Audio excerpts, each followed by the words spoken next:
Whoa. Good day, kings. How are we? Yeah, what is going on here? YouTube chat might have noticed that for whatever reason, everyone has a crown next to their name. You guys are all kings now. How does it feel?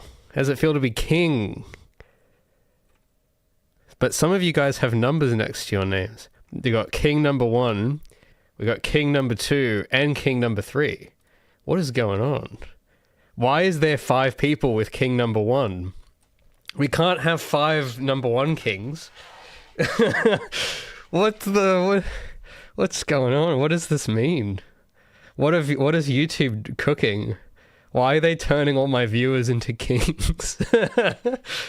Why don't I get a crown? Hold on. I gotta try this. Do I get one? No, I don't get a crown. I get a tick mark. I don't get a crown. Well, I guess it's your stream now. You guys are all the kings. I'm just a lowly serf with my little tick mark here. I'm a verified serf. That's right. I serve all the kings of chat. Jamie says, "Hello, oh brother. I forgot what we were calling our group. What was it? Did we not end up deciding? I actually can't remember either, but I guess we'll have to call you guys kings. That'll be the name of the group. Sup, kings." Actually, that does have a nice ring to it. It's from Super Chats? Oh, handy. Handy. Then I can remember who's Super Chatted and who hasn't. That's pretty cool, actually. Well, that'll help me read chat easier, because I can give priority focus to people with the kings, with the crowns. Can answer the questions from all the kings of the land. Exception says you're the queen. It's like chess. I don't know chess that well, so I don't know what the queen does. But I don't think I don't consider myself queenly. I don't think. I'm not very ladylike, you could say. Strawberry hasn't? Oh, then if it's not Super Chat, then I don't know. I might have to investigate this. YouTube finally cooking on the chats. Yes, they indeed are. Why YouTube live chat? I'm just googling it because I need to get to the bottom of this. YouTube live chat. Hold on, for whatever reason, my computer just started playing music. How do I turn that off? Okay. YouTube live chat crowns. I gotta look up what this is. Okay, the Google search yet again is just useless. Is it just me, or is like a search engine's becoming garbage now? What's the deal? Can one of you guys investigate this for me? Jarvis, I need you to tell... Okay, one of you I'm going to designate to the role of Jarvis, and your job is going to be to do what I tell you. You're going to have to compilate the information for me. You got to look this up. Jarvis, get me a report, stack, on what's going on with these crowns. Now, if they could make chat stop freezing, well, that would be good, because I have doubts that chat would... If they keep adding all this stuff to it, it's going to crash. That's what I think. Even without the crowns, it was crashing, and that wasn't so good. So I hope this doesn't... I hope this doesn't add more problems. Now, I gotta get some stuff open. I got some stuff to show you. Where's Premiere? I gotta get Premiere open. It's been another week of toil for me. It's been more editing and more website work, although the website work has been starting to look more interesting. But I will get the boring part out of the way first, and then I'll show you the site. It's coming along pretty nicely. But yeah, sorry to the Discorders, by the way, the members and all that. I know we've been getting lots of new gifted subs and members lately, and I have not been on Discord that much for the past couple weeks to report in and post stuff. I've just been like reading a lot offlines, and I've each passing week I'm becoming more I'm acting more and more like a 60-year-old, so I apologize. But that's what these streams are for. These are like my little fountain of youth where I can pretend to actually be my age for once and be a cool hip zoomer. I'm just trying to open my Premiere project here. I'll get my desktop open in a second. Yes, I want to open that. Luca has sended. What have you sent on Discord? Hold on, I gotta get my Discord client open now. What are you sending on the Discord? You've got some info about the crown. Thanks, Jarvis. Okay, I'm gonna read your report here on my little Discord. What are you saying about here? Well, this little pop-up thing looks like it's in Italian or something. I can't read that. I can only read one language. But you've got XP. Oh. Okay. All right. From the XP, I think I get what's going on. YouTube. It's gamified, guys. Oh my god. That's so cool. They're gamifying everything. Man. It's my favorite. That's my favorite thing. I love when people gamify stuff. It's amazing. All right. Well, thanks Jarvis for the report. And then this is the part where you say in your British voice, "You're welcome, sir," as Jarvis would. All right, I'm just getting my Premiere project open. For whatever reason, hold on, I got too many windows open. Here's the old desktop. Here's the old fella. For whatever reason, every time I open Premiere, it gives me this ugly default layout with all these tutorials on the left side. Create your first video. It's like, well, I've been using the software for 5 years. I think I know how to create my first video by now. But every time I reopen the program, I always close this, but it always gives it back. And it's like, oh, we got to teach you how to learn. It's like, no, you don't. Okay, I know what to do.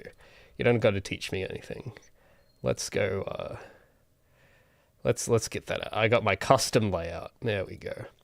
So, in terms of the devlog department, I know you guys, I don't want to have another 2-month gap between the videos this time. So I've been chugging along at it. I'm up to the part where I'm doing textures and unwrapping, and I think I've just gotten up to the part where I start rigging. So what I've been doing in the editing bay here, it's just been a repetitive, grindy process of going through all of the daily logs I recorded while this was happening, and some stream clips of me documenting this procedure of Gabby's mod. I'm going to switch 1 second to the compact view so this window's bigger. So yeah, there's a few more I've gone through. Some of them I've cut out. These are the ones I'm in. I've got I'm about, I'd say 80% through the ones for this video, because then there are a bunch of other ones for animations, which will be the next episode.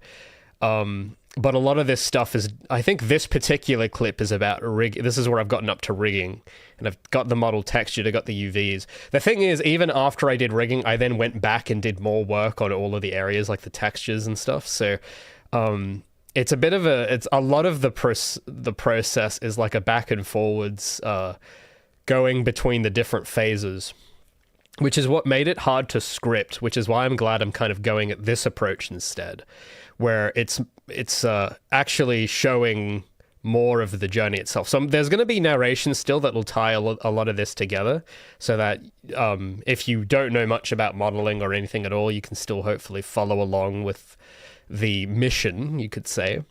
But the tricky thing that makes this so different from a lot of videos I see about making characters is that a lot of the ones I see are very clinically straightforward, where it's like, oh, step 1, we do the concept. Step 2, we do the model. Step 3, we do the rig, and what have you. But this did not go anything like that at all. This went kind of first we do the model, then we go back and change the concept, then we go back to the model, then we do the textures, then we go back to the model, then we do the rig, then we go back to the model, then we go back to the rig, and then back to the texture, and then back to the model, and then back to the rig, and then back to the texture, and and it kind of, it's very cyclical and iterative, which is partly why the result ended up so good. But it's really difficult if you're trying to go the ordinary way, of the linear way of telling this sort of procedure, where it's like, all right, now we've reached the modeling stage, and we are permanently now in this stage and never leave this stage, and we never go back, and we don't go forward until we finish the current like, that's how most of the videos I see go, where they just get through one at a time. But this was considerably more iterative, or I was going between everything all the time, all at once, you could say. So I think this clip was some unrelated. This was from gameplay footage or something. So I'm going to have to delete this one. This is not really relevant. But there's a bunch of other ones here of other parts. I think this is more rigging. So again, each of these started off, like, each of these is like 20 minutes. So I know this might not look like a huge list of like all of these, but imagine the original recordings of each of these files being anywhere between 20 to 40 minutes. And I've like clipped a lot of them down to 20 seconds, 4 minutes, 3 minutes. This one is a bit long. It's like 20 minutes. So that one I'll have to work on a bit. 17 seconds, 1 minute. So I've kind of, in a sense, been kind of doing like, you know how like you have those YouTube channels or like where they do shorts and they do like stream highlights and that sort of thing. I'm basically kind of using my own footage and clipping it up like kind of like the best of moments or whatever. Like I'm taking the good parts from like months of this work that I'm showing important stuff, kind of clipping it like a YouTube shorts clip channel would do, and compiling them all into this linear story, you could say. So instead of watching these as just decontextualized shorts, it's going to be kind of all assembled into one long narrative with narration tying it together. That's how it's shaping up now, and it's definitely, progress has been much easier to make. So there's a bunch of stuff here of me doing like shading, normals, and I think just doing it with this approach kind of makes it easier to follow what's happening and not get too, I guess, overwhelmed by the process. What's really funny as well, I've just noticed, is that because this happened over such a long period, there's these like funny ones here where you could kind of see it taking a toll on my health, even where I've got this neck brace. So it's like, I think I remember this now, because a lot of this I don't remember from memory anymore. But I go back and look at these videos, and I remember there was this whole week-long period where I had worked so much on it that I was getting like neck pain or something, and I had to like wear this neck brace for like a week to keep working on it. And I didn't realize I had recorded while still wearing it, and I was like, oh, that's funny. So so that's the kind of thing you don't really get with just pure narration and pure explanation. This is more of a recount, which kind of it gives you more funny moments like this. You can literally see me suffering. So it's pretty funny. So yeah, some of these are a bit longer, like this list here. Like there's this bottom list here, which have been clipped more aggressively. And then there's these ones here, which I've clipped less aggressively. And I've got a little assembly line thing going where what I do is maybe I can try and show you. Maybe it might be easier to show. Because I've got one in progress here I can do. Because the thing is, it's very repetitive, this whole procedure. Let me just, actually, hold on a sec. I'm just going to close and reopen this project in case I made any unsaved changes. But the procedure is sort of like, when I get a clip of something or a recording, I call them logs, like in the beginning of each one I say captain's log, which I'm not going to put in the video, but that's how I know what the purpose of it is for my own purposes. But let me get the footage. Oh, I don't need this open. But the process is basically, I had one in progress here. And what I do, just to speak, because it's about, maintaining momentum, like in Project Feline, the video game, which you can wish this on Steam right now. But the process kind of goes like, this is sort of my workflow at the moment. I've got my hotkeys and stuff all figured out too. So this gets through quickly. It's just very repetitive. But the idea is, when I have a clip like this, you can see that this goes on, of me doing the rig. This goes on for like another 6 minutes. But there's a lot of, there's ways you can shorten this already without even having to make choices. And that is by just cutting the dead air out. Because the annoying thing about these is there's a lot of repeated information in these. Because I recorded these like every other day, and oftentimes I will repeat myself from the previous day, or go deeper into an idea, or what have you. or I guess what you could say, like, especially in the second half of these, I'll like start trying to predict what will happen. But you guys don't need to see that, because you will just see it already. You don't need me every 20 minutes predicting what's going to happen. So the thing is though, is that is buried somewhere in the video, and there's a lot of fat that you got to get through. So the first part of the process is basically just cutting out all the fat, just cutting them all out. So, and you can do that without even having to watch it. You can just look at the audio waveform and go, oh, there's empty space here, so I'm just going to cut that out. And that's like the first pass I do of all of these. When I first filter, I got to remember what the keybind, I think it's like Control K, and then, for whatever reason, on this specific timeline, it only does it on one of the clips for some reason. So, because I got a few layers here I've got the face cam and then the background and the border, which are all separate layers. But you gotta, this usually isn't, this part here is usually not necessary of having to select it and then cut it.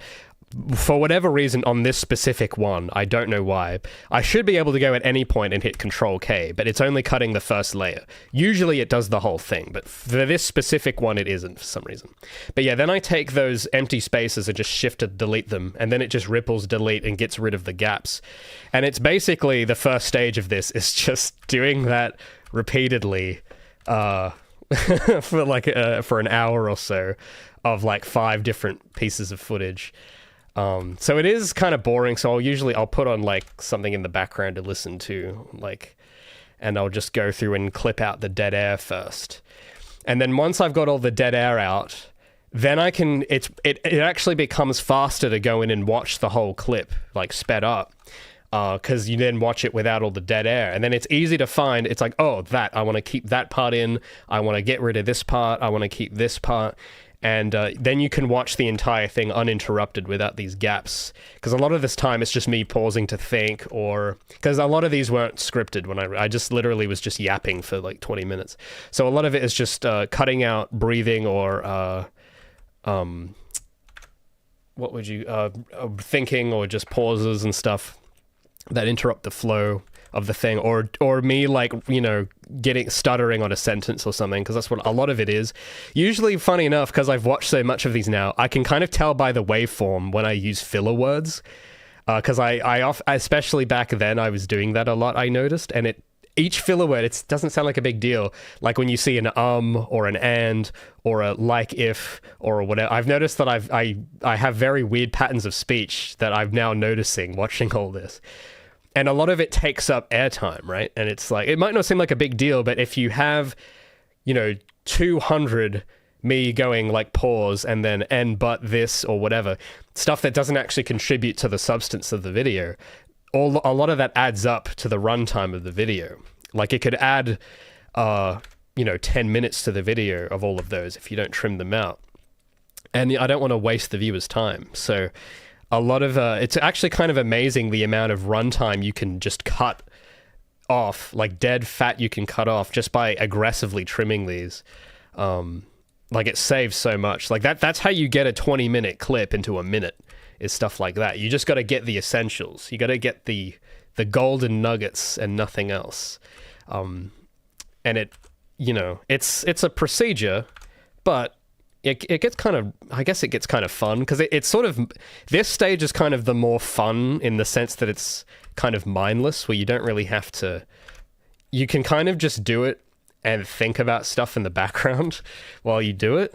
So it's kind of relaxing. But then the next stage afterwards is once you've got your clipping and trimmings, whatever you've got left, then you go in and decide what you want to keep in terms of the topics, now that you've gotten rid of all the filler words and the gaps. But it looks something like this, where I'm just going in and trimming and trimming and trimming. So you can see there's like a lot of dead air, dead air, dead air, dead air all through here. And I'm just do it by reading the waveform.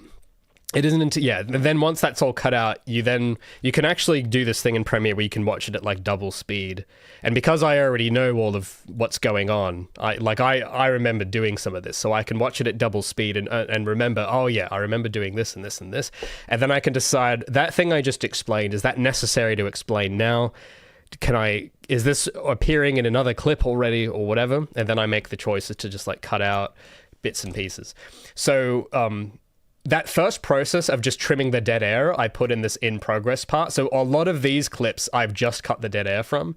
These bottom ones in the undecided folder here, and these are just temporary folders. I'm going to delete these eventually. But this second folder is of stuff where I've actually gone through and cut out the dead air and cut out the dead, I guess the irrelevant information that is not contributing much to the video of just ramblings. So that these ones, you notice that all of them are no longer than like 4 minutes at the most. But these ones are still like 8 minutes or 10 minutes because that's just the dead air cutout, but there's still a lot of filler that's not cut out of these top ones. But these bottom ones have been filtered. The next phase after this will be deciding, once I've got all of the clips processed and trimmed and ready to use, then it becomes a question of assembling them into one big timeline and then deciding, okay, well, are there clips of these that might not be needed? Or do I explain one bit better in one or the other? And, And that's going to be the next phase after I finish processing these. And I'm hoping this week I'll be getting around to that. But it's... yeah, it's just kind of repetitive. So that's how the video's coming along. Devlogs are cooking. The video about the level design and the level art will kind of be the same procedure because I did record a lot of similar clips with that stuff as well. So me talking about making textures, doing all the research on 2000s texturing and what have you. That is all, and even like these live stream clips, because I try and save these as well. And these I'm going to be implementing in a similar fashion with the devlogs that come after this one about all the other stuff that I've done. Because yeah, there's just so much work I've been sort of secretly doing in the shadows that I just haven't shown. So that's sort of what I've been up to now, is just documenting it all, and so that you guys are up to date with what's been happening. So I've been only really documenting it on the streams, really, but I want to turn even these sorts of clips from my live streams here. The plan is to eventually assemble those into a similar type of thing. And it's a bit of a different, I guess I have done a few videos in this similar style before. I think I did some of Gabby's first models devlogs in this style a bit. So the thing is that I think this time around, just more interesting things happen. So I think it'll be pretty good. But yeah, it's the important thing is that there's a lot of momentum there. Like, literally, I always know it's like, all right, well, today I got to get through this. Like, there's never a point where I have to stop and think about, I don't stop. That's the important thing, is that it's just been a continuous, aggressive trimming kind of just all week. So it's been, yeah, it's good when you're in that flow state. So that's how I know this is right. It's like, all right, well, I haven't gotten tired of it, so it must be the right thing. But yeah. Jada said, hello, Raymond. Hello, we must have a Brit in chat. That's how the British say hello. That's how they say it. They don't pronounce the H. What did I miss on the stream so far? Not much. Just me showing the video editing process for the moment on this next video about Gabby's model, which, man, this has been in the works for a while, but it's going to be a good one. It's going to be a great one. Hungry Duckling says, I'm excited for this video. Well, you know what? Actually, me too. There was a point where I kind of wasn't, like about a month ago, because I was going about it a different way, trying to do like something heavily scripted more, and it just wasn't. I was watching through it, and I'm like, oh, this is boring. And it's like, well, I can't, if I'm bored of the video, then that's not good. So, but I'm having much more confidence in it now. It's coming along a lot better. Jadis says I'm not a proper Brit, just my usual way of typing. Well, that's the usual way of typing of a proper Brit, my friend. That's how they all talk. Hello, governor. That's what they all say, isn't it? So I now deem you with the title. Or look, because you got the crown icon there as well, so you are British. Because the Britons, they have a king. See, this is why YouTube implemented these crown icons. You're all British. That's why. You're all royalty. That's what's actually happening. Oh, hi, Jared. Welcome to Twitch chat. The keyboard shortcuts don't work. Oh, it's not quite like that. They do work, but for whatever reason, I don't know why. Oh, actually, wait, I just realized this wasn't linked. Maybe this is why. Oh, if I relink this, because I've got them linked, and I hit Control. Okay, now it works. All right, well, for whatever reason, I don't know, it must have broken, but now that works. So yeah, the keyboard shortcuts do work. It's just, for whatever reason, it was only cutting one layer, but now it's... See, this is how it's meant... Oh. Okay, now it's back to do it... okay, I don't know. But the thing is, when it's... The normal way it's meant to work is that you can just hover your timeline, hit the cut button, and it cuts through the entire thing. That's what's meant to happen. Because then what you can do, you can actually just hold this down the whole time and just clip, clip, clip, clip, clip, clip, clip, like that. And it's way faster than having to click and select each time. And that has been the case for every other one I've done, but for this specific recording, it doesn't work. I don't know why.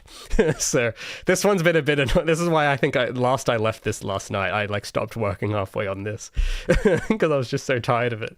But yeah, but that's sort of how it is. I'm sure I'm sure I won't have this problem for the next recording. You're using that amazing Adobe product. Yeah. Well, the thing is, I don't really like Adobe either, okay? I at the beginning of the year, I tried to switch from Adobe to DaVinci, but I realized that it's kind of not easy. And that's the thing that I really hate, is that I don't like the way Adobe does stuff, but I really like the software. I just don't like the company and the business practices and the subscription model. I hate all of that, but the software is like first class, second to none. Like, it's quality software like 90% of the time. But the important thing is that because I've spent years using this stuff, I have a certain workflow. But if you want to use a different software, you have to unlearn your workflow and learn a new workflow. And I spent like a couple weeks doing that with DaVinci, and I just didn't like it. Like, it was going to take too long. Like, yes, it would have saved money in the short term and whatever, because it's free, but it was taking so long. Like, for me to just do a cut of something or to put in text was so complicated compared to Premiere. And it's like, I don't know, maybe for my next, if I end up doing a second devlog series for some other thing someday, maybe, but now is not the time. Like, this is going to completely ruin my flow, which is more important than whether the software is cheaper or not. So I had to decide. I gave it a try. But it wasn't worth, like, at that moment, it wasn't worth stopping my momentum completely to relearn software. It was just really frustrating. And it's like, kind of like I was saying in my Unreal video, the best tool is the one you know. And I don't know DaVinci. I know Premiere. So it's like, look, it's going to cost me more at the moment, but I make up for that in speed. So that's the sacrifice I've chosen. So, yeah, I guess by that virtue, I kind of don't get to complain about the pricing then, but that's fair enough. I don't like it, but that's the choice I made, so I have to just put up with it, and that's a compromise that I make deliberately, I guess you could say. Jared says DaVinci Resolve automatically removes silence. I mean, perhaps, but there's other, like, the thing is, just the entire way the program wants you to work is very different from the way I work. Like, I don't even remember exactly now, but I just remember there were some good things about it, though. Like, that feature sounds good, and browsing footage in the file browser was way quicker, and that was really nice. But when it came to, I don't know, because there's a certain way that I work. There's a certain way I have to work that helps me assemble the video to tell the story I want. And DaVinci just was getting in the way a lot. Like, if I wanted to have, I don't know, the way, especially for effects and layers, which I rely a lot on for my videos, and I didn't realize I did until I used a different tool. I kind of took it for granted in Premiere. But in Premiere, there's lots of things like text and motion graphics and effects and stuff that I actually use quite often. But when you try to do the same in DaVinci, you have to like learn some complete new way of doing it. And it's like, look, I don't have the time right now to learn a new way, because the way I do already works for me. and that's the way I want to do it. And it kind of changes how you approach the whole task. Like, part of the thing that makes this doable is I can like close my eyes and picture in my head what will happen. Like I can picture in my head, all right, this is how the next part of the video, this like next week, what am I going to be doing? And I can imagine exactly what I'll be doing. And it's like, all right, well, I'm probably going to be clipping, like I can imagine the software in my head. I can imagine me clicking in the mouse. When you have a tool you're familiar with, you get that kind of ability to have premonitions about what will happen next in the task. But if you're with an unfamiliar tool, you lose that ability. You have to regain that ability over time, which is not something I'm willing to do right now. Just because it's very costly up front to do that, because you basically have to relearn editing. So then you have the ability to kind of to assess the work, so that you know not just what you need to do and what will come next, but you get the ability as well to judge your own progress against that, of going like, all right, well, you know, this like this clipping process, this is a small example, but there's more sophisticated examples with other parts of the video. Like there's a whole the complicated parts is sort of stuff like this, where I've got a lot of like this, for instance. There's a lot of like motion graphics and animations. This is kind of where it's more easy to see in examples like this. DaVinci does this sort of stuff completely differently to Premiere. And this is stuff I am going to be relying on in very pivotal parts of the video. So stuff like this, where I've got images that I'm animating between, that I'm keyframing, that have like the vignette and the motion blur on it, and like where I'm showing, because this is going to be, especially at the beginning of the video, I'm going to have a lot of this sort of stuff. Even just having the game's logo in the corner and this little footer text and stuff, the way that DaVinci wants you to do that stuff is so different. And this sort of thing where I'm like showing, graphics from Arc System Works and like rigging tips and stuff. Like I'm sort of trying to visually show some of these principles, and these are going to be interspersed with a lot of this other footage. But composite, it turns out, like in Premiere, the cool thing about it is that you can just do this in the timeline and it works. Like you can just do this. But if you want to do this in DaVinci, you have to like use a completely different editor, and it doesn't treat it as part of the editing process. It treats this sort of stuff. The editing window, you can't do this sort of stuff in the editing window. You have to like learn the motion graphics window, and they treat it as if it's some completely different thing. And it's like, well, maybe it is a different thing, but because of the way Premiere is, I've learned it as if it isn't. So I don't know. I guess my intuition is built around the fact that Premiere doesn't really make a distinction between motion graphics and footage, and you can kind of just use all of it on one timeline. And you can turn footage into motion graphics and whatever. It doesn't have as rigid boundaries. Whereas DaVinci, it has like a completely different menu. Like if you want to do text or layer effects, because in Premiere, it's just the one menu. And it's like, all right, well, I just add layers. I add like, you see here how it's got graphic effects and like, that's how I think and that's how I work. I work with layers and effects. That's how I like to think. But in DaVinci, it's a lot more, it's different. It gives you like a graph editor or something. It gives you a completely different interface for just the motion graphics. And then for the actual editing, it's a different interface. And I just couldn't get used to it. Like I gave it a try, but it's just not for me. So maybe if I had started editing videos with DaVinci like 10 years ago, maybe I would have been used to it. But because I'm so familiar with this instead, it's kind of more worth it for me to just stick with what I know than to try and unlearn it. So that's that. I had to make that decision, which I did. So that was why in like February, oh, hold on, I accidentally hit record. That was why in February I wasn't really posting much, because I was trying to learn DaVinci, and look, I gave it an honest go. But it's not my style. It's not my style. Maybe someday it can be, but it'll have to be when I have more time. To actually like to do all that. But yeah. Some guy says, it's wild to hear you saying that because I thought you would love DaVinci's node system. Well, I mean, I thought I would too, actually, because it did sound cool. But then I actually tried using it, and it's like, it was just very foreign. It was like, oh, it wants me to think very differently about making videos. It's like, oh, okay, I wasn't prepared to have to like rethink the entire thing.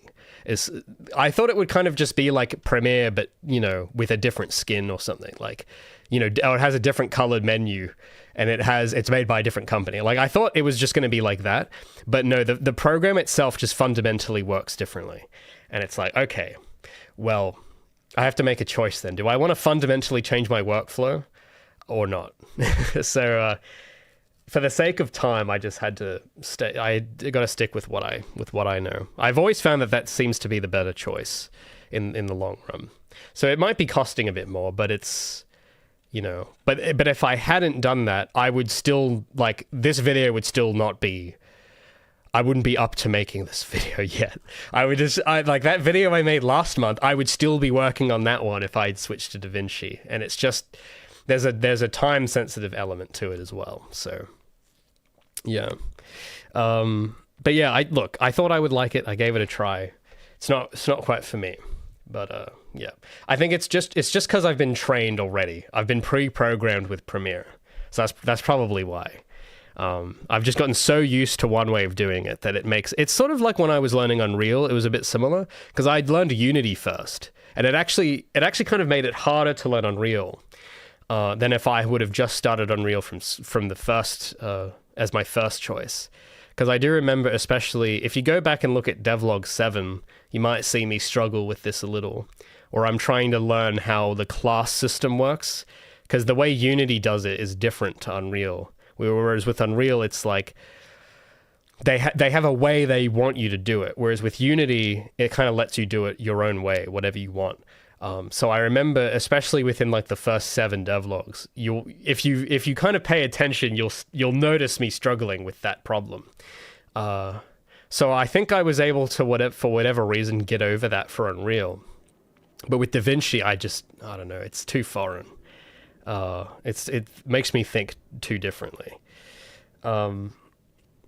Cybershell says, just curious, are the free options for editing not attractive? Well, the free options I know of are ones like DaVinci, and they aren't attractive because they're free. It's just because the workflow it diverges too much from what I know. That's basically it. It's got really nothing to do with how much it is. That's not really a factor. That was kind of what made me curious. I was like, oh, well, this is a free tool. This might be worth looking at. But because I've been basically trained on the way that Premiere, well, not trained, but I've trained myself using Premiere. It's like if you're a carpenter and you've taught yourself to use a specific hammer, but then it's like you come in one day with like a power tool instead, or a different type of tool. I don't know. I'm trying to think of a good example.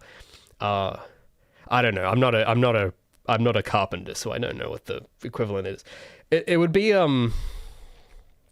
I guess it'd be like going from a Xbox controller to a Switch controller, and they have the buttons. I think on an Xbox controller, the select button is at the bottom, right? But on the Switch one, it's this button. It's like that, but way bigger in scale with everything. So this is like a minor example of like you go from using an Xbox controller to a Switch and it's like, oh, I press A and then you press the wrong button. It's like, wait a minute, my muscle memory says that the button's here, but it's on this controller, it's somewhere else. And you keep like, screwing up your jumps and stuff, and it gets annoying. And it's like, oh, well, I have to relearn this new controller layout that I've learned from Instinct for the last 5 years. I now have to unlearn all that and redo it. The thing is, with a game controller, that's easy because it only has like 10 buttons. It's like so primitive. But video editing software has more than 10 buttons. It's quite complicated. So it's like it's quite the task. Cybershell says, that's what I thought. Premiere just feels right, but Alternative tends to disrupt the flow. Yeah, that's sort of it. The thing is that I think Premiere will only feel right to those that started in Premiere like I did. So this isn't going to be, if your first tool ever is DaVinci, this won't apply because you will have naturally picked up the DaVinci way and you won't have this problem. But for me at least, or a lot of people that start with Premiere, you develop a momentum with the tool that DaVinci disrupts, you know. It's, yeah, I guess it's sort of like that. Because just disrupting the flow is really the key thing. That's what kind of makes me stick with it, is that beyond pricing or what have you, for me, the most important thing is not disrupting the flow. Like, that to me is the most important. Kind of like playing Project Feline, you know? Like, yeah, in Project Feline, you can get hit by obstacles and die and whatever. But what the hell is that noise? Sorry, I just heard like a plane take off outside. I don't know if you guys can hear that, but that just spooked me. But the, what was I? Sorry, I forgot what I was saying. Yeah, so yeah, it like in Project Feline, you can take damage and whatever, but as long as you maintain flow, then you'll win. That's kind of the aim of the game. And, you know, editing video is kind of similar. It's like a meta game of Project Feline, you could say. So that to me is the important thing. Airplane or helicopter, I have no earthly idea. It just frightened the hell out of me. I don't know. I never hear noises like that normally. Werehog is good says, trying to become a concept artist for video games. Do I have any advice? I get not really. I'm not really a concept artist myself, so I don't know. But from the people I do know that do that kind of thing, depends on what you're drawing, I guess. It depends. If it's like character and human stuff, drawing fundamentals I would look into. I mean, that sounds like pretty generic advice, but I've noticed that is a skill all the good ones have in common. They all have like foundational, traditional knowledge. So that's something I would look at. But yeah, I don't know. I'm not a concept artist specialist myself, so you'd probably want to ask someone else. But yeah. Some guy says, going from my PS4 controller to Xbox was an absolute pain for a week. Well, yeah, so you know what I mean, right? And that's just 1 week, and that's just a controller. Could you imagine? Well, yeah, maybe you can imagine. It's sort of like going from Windows to Linux, you could say, or like Windows to Arch Linux, where it's like, oh, well, this is still a computer, but the way it wants me to do stuff is so foreign and different. And there's what's that old saying? Like, Linux is free if you don't value your time. And that's kind of the conclusion I came away with not DaVinci on its own, but in the prospect of me learning DaVinci, was, all right, well, this is going to be free if I don't value my time. And I kind of value my time a bit. So it's like, all right, well, I'll just have to suck up the cost for the moment. But yeah, but it's momentum. It's fast. So I'm happy to do it. I am glad I'm sticking with what's familiar. There is a story. I guess I don't know if I've told this story before. Maybe not. I'm not sure if I have. But I guess I might as well tell it, because while we're on stream, this is good entertainment. But when I was a student, I learnt this lesson the hard way, or other people around, all the students in my class learnt this the hard way. And we had this big group project we were doing where our teachers, they wanted us to do this assignment. It was a weird kind of place. There's a lot of weird lore and backstory to this institute, but we were able to get into a position where the teachers were able to make the assignment of the semester this big game project that we would all, like, it was maybe 30 of us or so, that we all would work on. And the plan was, oh, Tomok, my man, welcome. Thanks for the 50. What has Tomok got to say? My first editing software was Movie Maker. And then that laptop died, so I had to move over to the next version of Windows, and that had Movie Maker Live. And that was useless with what I was trying to edit. And that's when I got Premiere. Hell yeah, dude. Dude, that's exactly like me. I started with Windows Movie Maker too, actually. Back in the old days. It's pretty good, Windows Movie Maker. A lot of people make fun of it, but it's actually kind of good. That's awesome. So I'm not the only one. Movie Maker Live. I've not heard of that. Because I use the old Movie Maker. I have no idea what Movie Maker Live is. But yeah, Premiere. That's the exact same story I went through. It was Windows Movie Maker, then Premiere, pretty much. But yeah, I guess little side tangent on that. Maybe a lot of you guys probably don't know, but when I was like 10 years old, I think I used to actually one of my pastimes was an old friend of mine from like primary school. We would try to make our own like skits, like comedy skits, kind of like old YouTube. We didn't post them, thank goodness. My dad was very against, you are not having a YouTube account, you are not doing any, like, I'm so glad he enforced that, because they were very cringe. But yeah, an old friend, that's how we spent most of my weekends in my childhood, is that my friend, I still have the camera for it. This is before TikTok and all this. This is before all this. Hold on a sec. That's a fun little piece of lore about video editing. Hold on, because then I'll get back to my other story. But I gotta show you guys this. So before TikTok, I was gonna show my age. Before Instagram Reels, and before smartphones, we used to make cameras with these. We used to make videos with this stuff. You guys know what this is? This is a camcorder. So this was like my dad's camcorder that he owned for I think he had this for work or something. I can't remember what this was for, but he let us borrow it, which, thank goodness. Like that, this is a very, very creative pastime. And it's got a little thing you can look at the thing through. It's got a little viewfinder. But I used to film videos on this, and I think there's like a little CD tray in it. Sorry, this went very off topic, but I gotta show you guys this. It's so funny. There's a little switch. I can't get it open, but in this thing here, you can put little CDs in it, and that's how you would record stuff. You'd record it on these little CDs, and then you'd burn them, and then you put them in your computer. And then I took that footage and put it into Windows Movie Maker, and I used to make these little, like, wannabe Ryan Higgins skits with my friends. That's what we would do. So I've been editing for a long time, actually, because I was the one that would edit the footage. My friends would all be in the videos and stuff, and my brother would hold the camera. He'd film it all, and then I would take all the footage and edit it on the family computer with Windows Movie Maker. So that's kind of how I learned. Yeah, so I've been a content creator for a long time, you could say. But yeah, I don't know if I think I might still have the CDs somewhere. Anyway, the brilliant thing I love about that, though, is that it had no internet connection. Because I notice kids today, I see them on the street, they'll have their phones, and instead of, like, the only thing they film is themselves dancing or whatever. And then they, like, spend the rest of the time looking at what everyone else is doing. And it's like, no. You don't, no.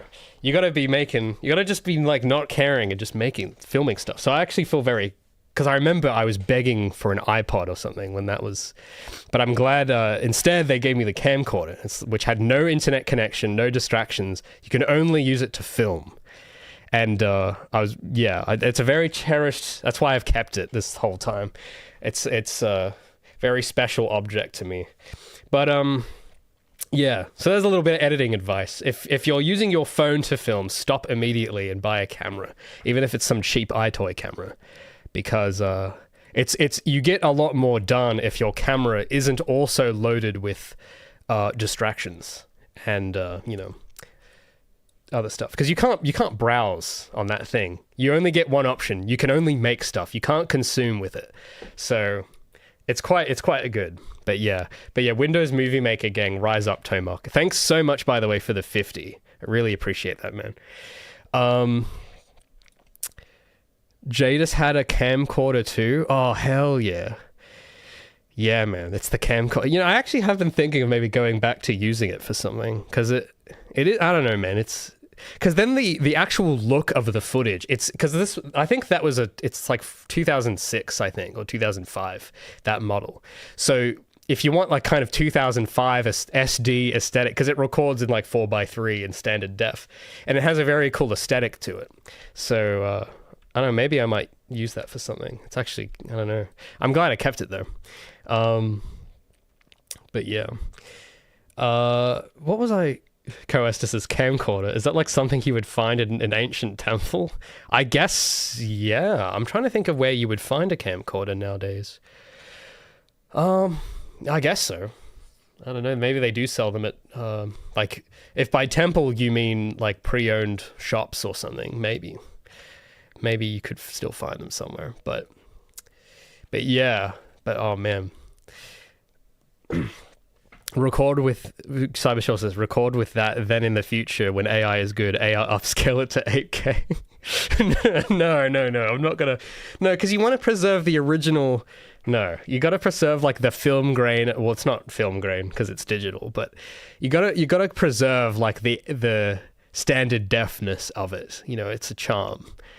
Jada says you can find camcorders in vintage equipment stores. This is vintage now? Oh man, I do feel old. But yeah, I'd recommend it. If you're a content creator, stop making content with your phone. You gotta go old school. Because I don't know if it's just me, but because I did have a smartphone I was using to film other stuff. Like in some of my videos, I have B-roll of me working at my desk and filming time lapses and stuff. But if you have a phone that is also a portal to the nexus of human knowledge, it's a distraction, right? It can get kind of distracting, where it's like, oh, this device I'm holding in my hand right now I can use to make something, or I could use it to consume, and there's nothing stopping you. And what's interesting is that little resistance, that little choice, or that little limit of like, oh, the thing I'm holding, I can only use it for one thing. There's something about that I don't know. It makes me glad I didn't grow up with an iPhone as early as the kids today are. I know this is turning into a big boomer rant now, I'm sorry, but I gotta say it. But yeah, it does, because I don't know, I've been seeing a lot of stuff lately about the Gen Alphas, and I do worry about them a lot. So if there's any Gen Alphas in chat watching, you gotta throw out the iPad and get yourself a camcorder. Because I guess the cool thing as well is that with those videos, because we never posted them, we just kind of did them for ourselves, and there's a thing that happens when you do something like that, where you don't share it and you just kind of make it for you. I'm now just realizing that a lot of what we did has kind of led into my attitude of making the game as well. It gives you confidence of a certain kind that you wouldn't otherwise get if you're always, I guess, saturated with other, like with opinions or what have you. Because I guess with if you do just home, because I guess a lot of kids of the 80s would have done a similar thing if they had a camcorder or we used to call them home videos. That's what people used to call them. The cool thing is that you can just kind of make whatever you want. But I guess nowadays, if kids are doing their TikTok dances, they're doing it because they want. It's not because they actually want to, I don't think. It's because it's like, oh, well, I'll get likes. But on a camcorder, that whole thing doesn't exist. So, and I think it's healthy to be around. It's healthy to be raised by that, not by the metrics. Anyway, sorry, that turned into my age is showing. I'm not cool and with it anymore. No. But nah. Camcorders and Windows Movie Maker. That's the ultimate combo. Cybershell says alphas are rocking with the neural links. No, not the neural links. Oh, no. No, man. We gotta get back to the camcorders. Arisa says, I used to have camcorders one day until 6-year-old me broke it. Oh, man. Oh, that's unfortunate. I mean, yeah, you gotta treat them carefully, though. You gotta treat them like the artifacts they are, the holy artifacts they are. So yeah, I'm trying to think if they're, well, I guess nowadays they would be quite cheap, like those sorts. Like back then they were probably quite expensive, but I guess if you're I'm trying to think if you were to try and find one now at a vintage whatever store, I don't like they would be kind of cheap now, wouldn't they? Hopefully, because in that case, I don't know. It makes me think if for the next generation of kids, I don't know. For whatever reason, I've just been thinking about this lately. In the next generation after Alpha, to get rid of the iPad rot stuff that's going on, it makes me wonder what would happen if the gen that came after that, we just raised them on like camcorders and that stuff, like no internet, but just the technology that was before, like computers and camcorders, but no internet. Makes me wonder what would happen. And if all of the stuff that runs like that nowadays is all old, then a lot of it would be pretty cheap, and like you wouldn't be stressing as much over breaking it, because it's just pre-owned. A lot of it's like pre-owned and stuff, like old computers, like you see people have. Like a lot of them are pretty cheap now, because like who would want a computer that's without internet or something? But you know, I don't know. This is I'm rambling a bit. Grainy footage of birthdays and stuff. Yeah, like that. Oh, Riverby, good to see you. There was good that you're here actually, because I just remembered on my last stream last week, you left a comment on my last stream that I wanted to respond to, and I totally forgot. But I do have it here with me, so I'm glad you can catch us live. And then I'll get back to my other story. But you left this comment I want to read, because this was a really good. I don't know if maybe this is something you thought more about, because I remember you were really messing with my video in a good way. I felt like you were really feeling it on the whole devlog about the tools, artifacts of attitude and whatnot. But you said this. I'm going to read this out for chat, because I just thought this was. I had something to say about this, so we're going to switch topics for a sec. But you said, thanks for the detailed answer. The reason I asked the question, and this was regarding my video about artifacts of attitude. So I was talking about sitting with your media and like consuming less, but really thoughtfully consuming. Like I had my whole shelf of stuff here. I had books and games and whatever. And I was talking about how, for whatever, somehow I developed like this really deep bond with them. And it's inspired a lot of the work for Project Feline. And it's given, there's a lot to it. If you want to know the full thing, I would recommend just watching the video. I'm assuming, though, some of you have watched it if you're watching the streams. But the basic premise is, tools and whatever, that's one thing, but you got to know what to do with them. And the answer for me came through studying the media that I had been around since childhood and really studying it. But Riverby said, was asking something about this.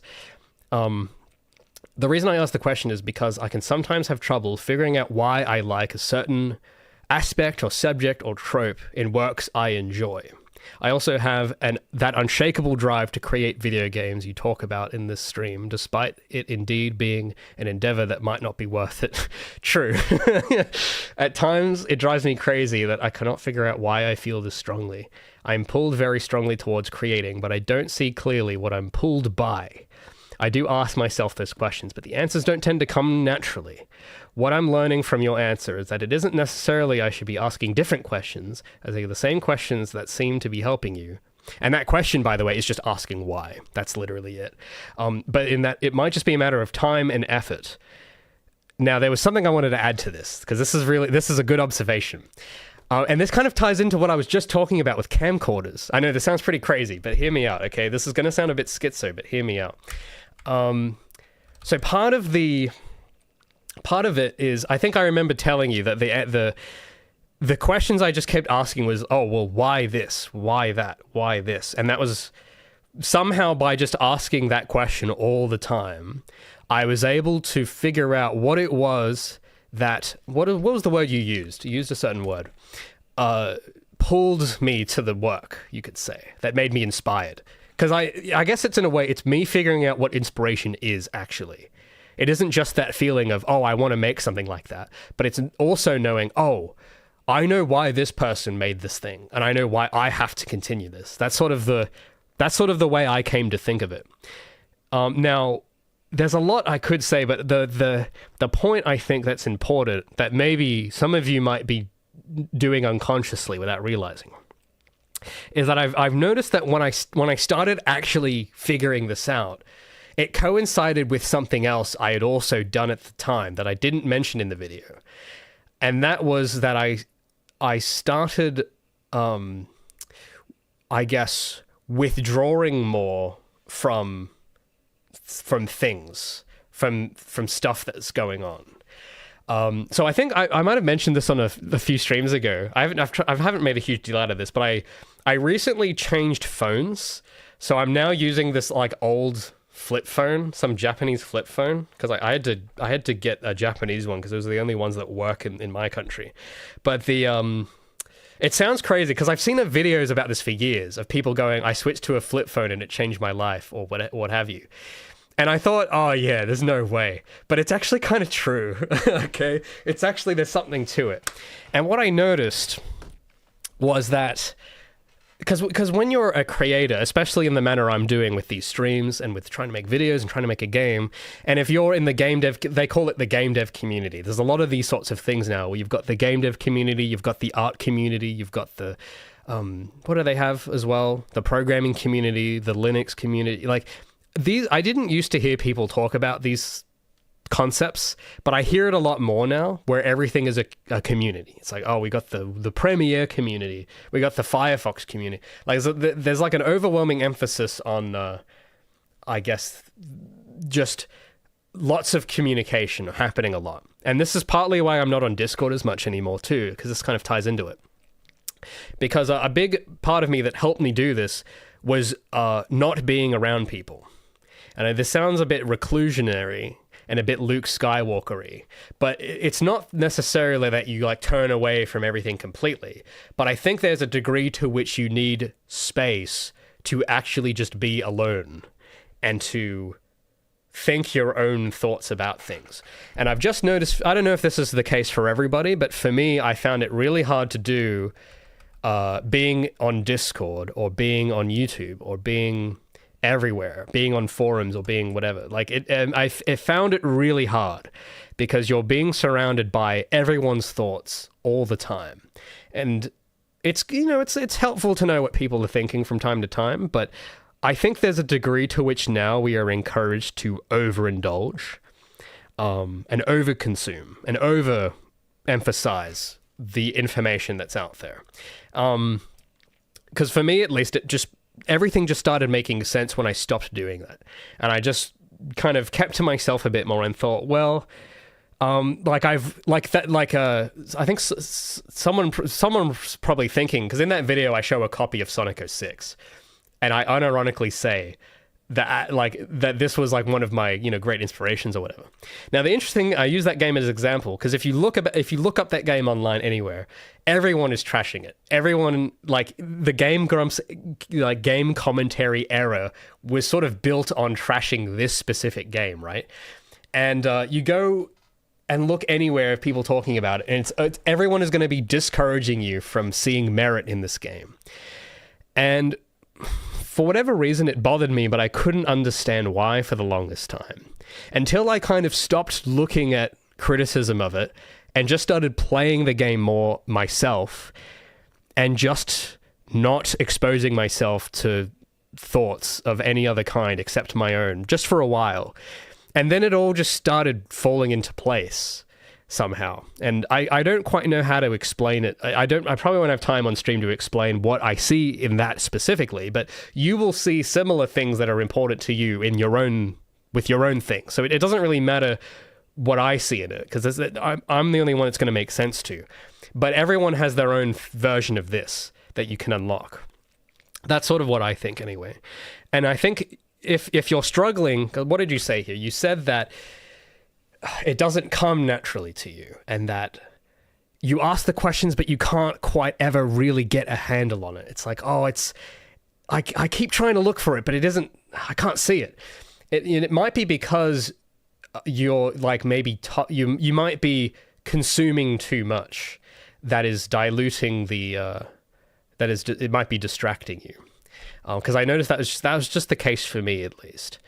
Like, even the books and everything, like all of the stuff I've talked about in the stream the last couple months, all of that I didn't see the value in until I just kind of let myself think my own thoughts about it and not go on YouTube and type in, you know, like, review of this book or whatever. Because that was a habit I got into for a while, where it's like, if I wanted to, if I wanted to judge anything, I would have to watch like a review or an opinion. Like like a lot of those channels that I think they're still popular, but they were really popular in early YouTube, where it's like you got like the angry video game nerd, the nostalgia critic and stuff. Like, that stuff has a place to it. But I don't know if this is everyone, but I found for me, I had a long period where I kind of was allowing myself to be entertained by only that. And it does something to it. It stopped me from really like looking at it the way I ought to be looking at the work. So when I stopped doing that, I would ask why this, why that, the answers just started coming, and they didn't stop coming, And to bring it back to the phone, because I got this maybe about a month ago now, and that has actually made it way more clear. Because even when I made that video, I hadn't quite fully converted yet to more low-tech stuff. But because lately I've been doing less on my phone and just reading books more and all this stuff.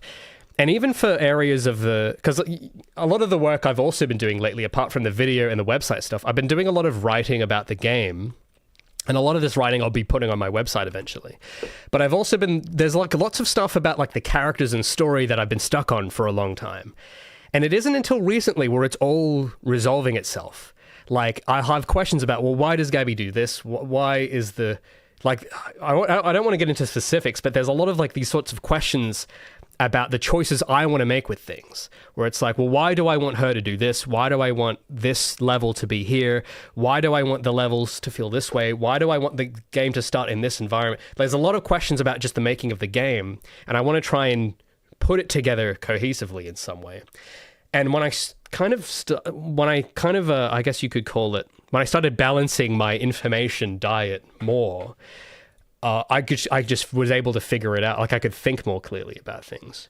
So it's a very long roundabout answer, but if that's something you identify in your own habits, where it's like, oh, I've noticed that, every time I eat, I have to watch YouTube or something like that. Like, if that's you, maybe it's those little things, perhaps. Maybe that's what's like, maybe not, but if you haven't thought about that, it's something to think about. It's like, actually, wait a minute, I haven't thought about this. Maybe this is getting in the way.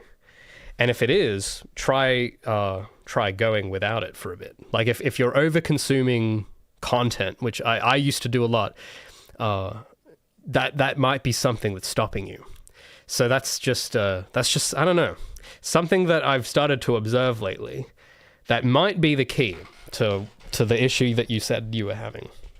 Because I don't know, it worked for me at least. I can't say what will work for everyone else, but I can tell you what worked for me. So I hope that, because I just wanted to bring that up, because I just thought it was such an interesting dilemma. Because I think a lot of people have the same problem, and I had the same problem myself. And that's how I solved it anyway. So basically, get a camcorder and a flip phone and become a... and just become like a, I don't know, just behave like a 60-year-old retired person. And, yeah, that's basically it. Farplane says, bro, you were thinking? Well, I mean, I guess, yes. What a surprise. The solution is to think. Pretty insane. Wow. Cat Girl Lydia says, your devlogs have inspired me to come back to making devlogs. Oh, that's awesome. That's great to hear. I'll have to check yours out. Hold on. I'm opening your channel in a new tab so I don't forget. Riverby says, yeah, I'll see what you think of that. First time catching a stream. It's nearly 3 a.m. so I won't be long. Camcorders rule, indeed. Is he still here? I hope so. I did see the comment pop up briefly on the browser. Yeah. So I had it in there, but then I just got sidetracked and I forgot about it. But I've now answered it now. So yeah, get a flip phone. Yeah. You've been thinking of switching one. Oh, so you've already been thinking. All right. Bro's already been cooking. But yeah, dude, I'm telling you, man. Everyone says that, oh, it's so cool. It's so nice. And when I would watch other people do it, I thought, oh yeah, that would be cool. But I never pulled the plug on it. But I'm telling you, man, you got to do it. It's, you it literally, you gain 30 IQ. It's insane. It's pretty cool.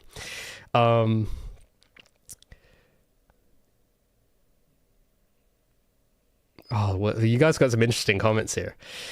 Drone says, I don't want to be part of the art community. It's way too toxic. Yeah, I mean, I don't really have much of an opinion on it, but I have avoided it a lot. And I didn't start noticing it until I started seeing like TikTok clips show up from in places where it wasn't because I have TikTok blocked, so I don't watch it, but it was a PewDiePie video, and it was like he was learning to draw in 100 days. And there was like reactions of him doing it, and it was like people reporting like that the art community on TikTok is turning against PewDiePie or something because his drawing skills were so good. And that's kind of when it dawned on me that, wait, there's an art community? Like, I had no idea this was a thing. But then I started looking down the rabbit hole and realized that there's, like, a lot of these established communities, and they all have, like, these opinions on, like, oh, in the art community, you're not allowed to do this or this, you know, and, like, whatever. Like, there's all this stuff that the minute I just heard about it, I'm like, oh, this sounds, I don't like this. I'm going to avoid it. So... yeah, I don't know. I think the issue is that the communities are so big. Because, you know, it's not to say that community is bad, but I think humans are not designed for big communities. Humans are not designed to manage more than like 120 relationships. And if their community exceeds that, I don't know, there's something does happen when you exceed that level. And I think TikTok's so big now. The art community's probably got millions of people. I think it's like, I don't know, I just question, it's like, well, do you need a community that big? Like, why does it have to be that big? What purpose does it serve being that big? And the fact that most of them were like crying about PewDiePie kind of tells me what I need to know. It's like, well, do I want to be in a community of people that just complain? Like, no. So, like, that kind of sucks. No, like, it just kind of sounds lame. And it's like, well, and the time these people spent, like, tearing down PewDiePie, they could have just been drawing. So, like, that choice tells me all I need to know. It's like, all right, well, this sounds like a waste of time. I'm going to go, you know, just draw quietly. And that's sort of how I like to be. So, it sounds kind of reclusionary and whatever, but I think... I don't know, that I think you have to have a balance, but I just notice a lot of the time now there's too much weight in, there's not enough solitude. It's not to say you have to be completely isolated. That can be hard, but I think that you have to be comfortable with sitting alone. I've noticed. You have to be like I said in the end of my video, sit alone with it and analyze why you like it. Don't just consume it. I used that sentence, I worded that sentence carefully because sitting alone is kind of part of it. It's not something you do in a community. You have to kind of do it. You have to find out for yourself. And then you can kind of bounce those things off other people, but you have to do the brunt of the work in here first, I've noticed. So I do have a friend that I talk to that I kind of bounce these ideas off, and he'll have his own observations about his own thing, and we'll kind of synergistically, you know, we'll bounce ideas off and get to the bottom of what we want to do with our own things. But we don't really do it as a community because it's just, like, it's just me and this some friend of mine. Like, it's just the two of us, and we'll just every couple of weeks or so we'll just talk about, oh, I noticed this thing, I have this problem with my thing, and that's kind of all I really need. So it's, yeah. Riverby says, nice catching the stream. Gotta go to bed. All right, yeah. Get to bed. You're probably in bed already. But yeah, think about that stuff. And if anyone else is having a similar problem, I would think about that as well. But yeah, so I'm glad I remembered that question. Caitlin says, definitely agree. I found so much negativity about Tears of the Kingdom after I finished the game, even though I enjoyed it. I don't even know what Tears of the Kingdom is. Is that the Zelda game?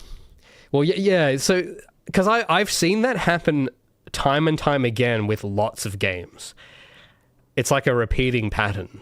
I've noticed it so much, and it's like, you know, a lot of the stuff my biggest discovery from that video, and this is something I kind of want to put on my website eventually as a written thing, but part of the key thing was actually having the courage to stick by what you like, which I don't know, I as I was younger, especially when I was in school, I felt like everything was set against that happening.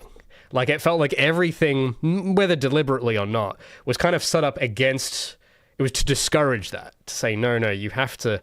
The Game Grumps made fun of this, so you have to laugh and say it's cringe too. Otherwise, you know, there's like a shame to it or whatever. And, you know, there are some things that maybe you ought not to look at or whatever, but with the stuff that I found cool, at least, I found it's like, well, wait a minute. This isn't actually that bad. Like, this is actually good. But, you know, no one else is going to say it. It's like, all right, well, why? Well, I got to think, well, I know that this is good. And I see something in this. I have to figure out what that is. I got to dig for it. The thing is, and this is part of just the way it works, but you'll notice that a lot of these sorts of the commentaries or whatever, like what you were saying about Tears of the Kingdom, I'm guessing a lot of that was from around release. Like when the game came out, there's probably heaps of coverage going like, oh, our review of Tears of the Kingdom or whatever. And what you notice is that it's all like recent. It's all stuff that happens like immediately after, right? And the stuff that I noticed, it's not stuff you notice immediately at all. Like, it's stuff that you can't notice immediately. It's stuff that you kind of have to wait and sit on for a while, and then it becomes kind of like a seed of a tree. It doesn't grow instantly. It sprouts over time and grows into something. And for a lot of the media that I cherish, it was much like that, where it's not that I just I played it instantly and I knew. It's like, oh, I see all the whatever. It's like, no, I had to really sit with it for a long time and go and you know, develop my own kind of bond with it. And then then when you actually try to apply it to a project like Feline or something, it was like, oh, I get it now. That's what this was that's what this was trying to do. That's what this was trying to do. And then I don't know, it all kind of just well, a lot of the ambiguity I had during development the previous years, which you guys would have seen in my devlogs, a lot of that just went away when I worked that out. I was like, oh, and I don't know. It's hard to describe. I really have to think more about the rest of this, but yeah. Well, yeah, sorry. This is I've missed a lot of messages here. Pern Awesome said, as a kid, I also made YouTube skit-style videos. Hell yeah. Adam Needley just put out a great video about different art communities and ethical frameworks. Interesting. That name looks familiar. Why do I recognize? I don't know why I recognize that name, but I might give that a watch after the stream. That sounds interesting. Ethics of the Fake Guitar. Adam Neely. That name sounds familiar for some reason. I don't know why. Anyway, Where Hog is Good says, I love alone time. Most of my free time is alone time. Yeah, man, me too. Just like me. Well, actually, you're using it. Where Hog is Good. That's actually a good example as well, because I think Sonic Unleashed had that same thing happen, where everyone was bashing Sonic at, like... Because the reason I know I was right about that game, because I always loved that game. I thought the Werehog was actually good as well, as your username would suggest. I thought the Werehog was good. But everyone at the time... And luckily, I was shielded from this because I wasn't really using the internet in 2008. But when I did join the internet, I would see videos from, you know, years afterwards going, why Sonic Unleashed was the downfall of Sonic or whatever. Just overwhelmingly that everywhere. But then I really like that game though. And I was like, why does everyone hate this thing so much? And they have like, you know, and they have the rationale and the reasoning and whatever. And, you know, whatever, that's fine. But it's like, there was something I saw in it that none of them could see. And it's like, oh, I see something in here, but no one is bringing it up. And everyone's just focusing on how bad the Werehog combat is or whatever it is, because it isn't what they expect or whatever reason. And I had to really sit and think about that for a long time and think about what are they actually trying to say? What do their criticisms actually mean? And is there something they're not seeing? And then I kind of developed a more reinforced my own original home-cooked opinion of the game. The thing is, I know I was right to have faith in that game, and I knew that it was good because people are still playing it. Like, there was that whole... one of you guys a few weeks ago told me about that revival where they recompiled the game for Windows or something. Now, if the game was actually that bad, people wouldn't be doing that. Nobody would give a crap about that game or trying to restore it or trying to preserve it if it truly had no merits, as the Game Grumps or whoever would suggest. If it was really that bad, no one would remember that game. But people remember that game, interestingly. And people love it so much that they name their YouTube account after it, like this fellow. So that's how I know that, all right, well, there's something to this thing. And you just, I don't know. What's that line that... Cause I rewatched The Matrix recently as well, and there's a line that Morpheus says. Fear, doubt, disbelief. You gotta let it all go. And I was like, man, Morpheus was right. So that's kind of how I don't know, escaped the YouTube commentary matrix, you could say, and learn to form my own opinions of media. But it's something, I don't know, it's just, that's kind of the part of the video I wasn't sure whether to bring up in the video or not, but I think there is very much, that is a thing that is going on that I think is stopping a lot of people from reaching that solving that problem, I guess you could say. I guess there might be a name for it. It might be called like critique culture. Maybe I'm just making that up, but I think I have heard someone mention that word before, and that kind of makes me think of this whole thing. That Sami says 06 has merit, which is why a small team are literally remaking it. Really? Well, that's interesting, isn't it? Why would people... I'm guessing it's just a group of fans, right? Why would a group of fans with no incentive, with no profit incentive, why would they bother doing such a monumental task? Why would they bother if the game sucked? Well, maybe it didn't suck. Maybe there's more to it. Yeah, so I don't know, that's, there might be more to that. Where Hooker's Good says Sonic can inform to the rest of the series, seeing as they all use the same boost mechanic. Yeah, I mean, yeah, like, I didn't like a lot of the games that came afterwards. But I remember a lot of people did complain about the boost formula. And lately, I've been playing a bit of that game lately as well. I recorded some footage of it for my video. And what I noticed was that the boost formula is actually quite good, but under specific circumstances. Like, you have to approach it a certain way to actually appreciate it. I think a part of the reason, and this is, I think, just going to be the case all the time with Sonic in particular, is that I don't think it can ever achieve unanimous, what's the word? Unanimous agreement in what is the right thing, because the audience it's targeted to has preconceived expectations of what they think ought to be there. And that kind of changes, it kind of filters the entire experience. Because what I noticed is that when I first played it, I thought it was fun because I didn't have any expectations. It's not to say I didn't have standards, but I didn't have expectations, which is a bit different. And I remember recently when I was playing it, I began to see something special in it. Because I remember at the time when I was like a kid and it came out, I was like, oh, this is a fun video game. Very cool. And I just had fun. But they had like those DLC levels they released later, and I had never played them until recently. And when I started playing them and actually trying to S-rank those levels, I realized how brilliantly designed the game was. The unfortunate thing is that you won't realize it until you master the game and play the DLC levels, which is where, like, the thing about the DLC levels is that that's kind of where the level designers went off the rails and just did whatever. Like, the levels are so insurmountably difficult, and they went wild. Like, you can tell they had fun making that level pack. They went all out and chucked everything at you. And it isn't until you master the whole game and then approach those levels, not just trying to complete the levels, but trying to complete them exceptionally, then you start to understand, like, whoa. Like, when you get that good at the game, it's like, whoa, this is actually really good.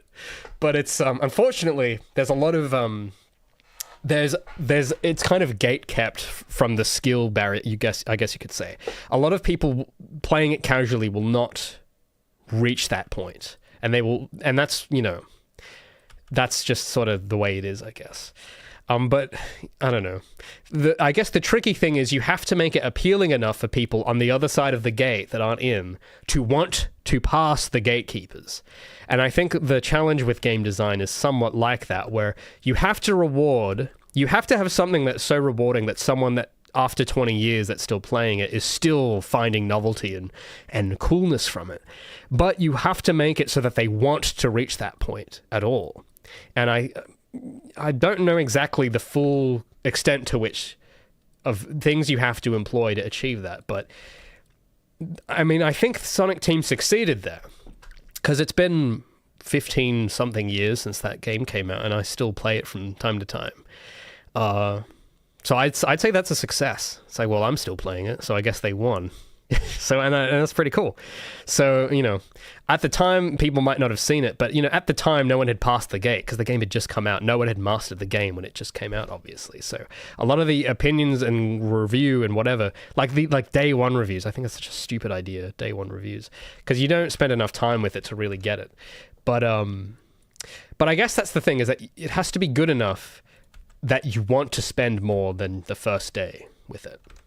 That's the main challenge. So I guess it just becomes a matter of inevitability that most of the opinions you will see about anything will be from the people that didn't go past the initial gates, you could say, the difficulty gates or whatever.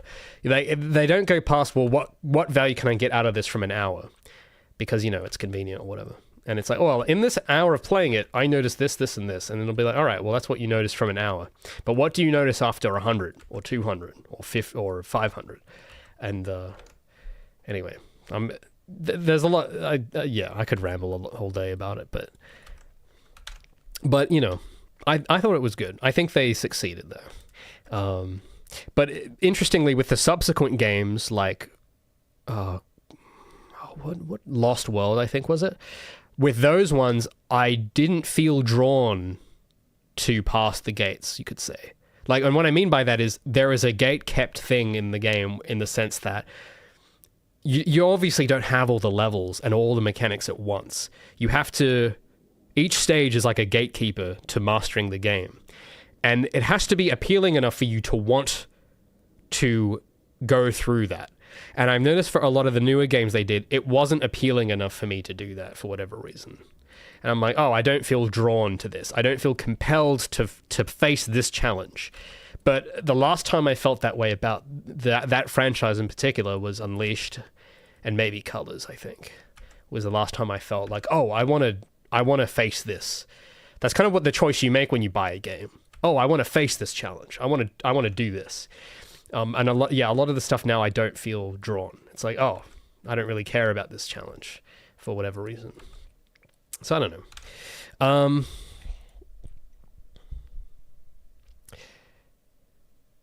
Yeah, and the music was good. That's right, Werehog. Yeah. I figured you were inspired by Sonic when it came to the time ranking system in Project. Yeah. I mean, absolutely. I used to kind of not realize it. Because I did play Sonic a lot growing up, but I didn't realize it had influenced me so much until the last year. And then I just started leaning into it more. And I was like, oh, actually, this is kind of similar. And people were leaving comments saying that, oh, this is going to be like the next Sonic or something. And, that's kind of a big thing to live up to. I'm not entirely sure I will do exactly that.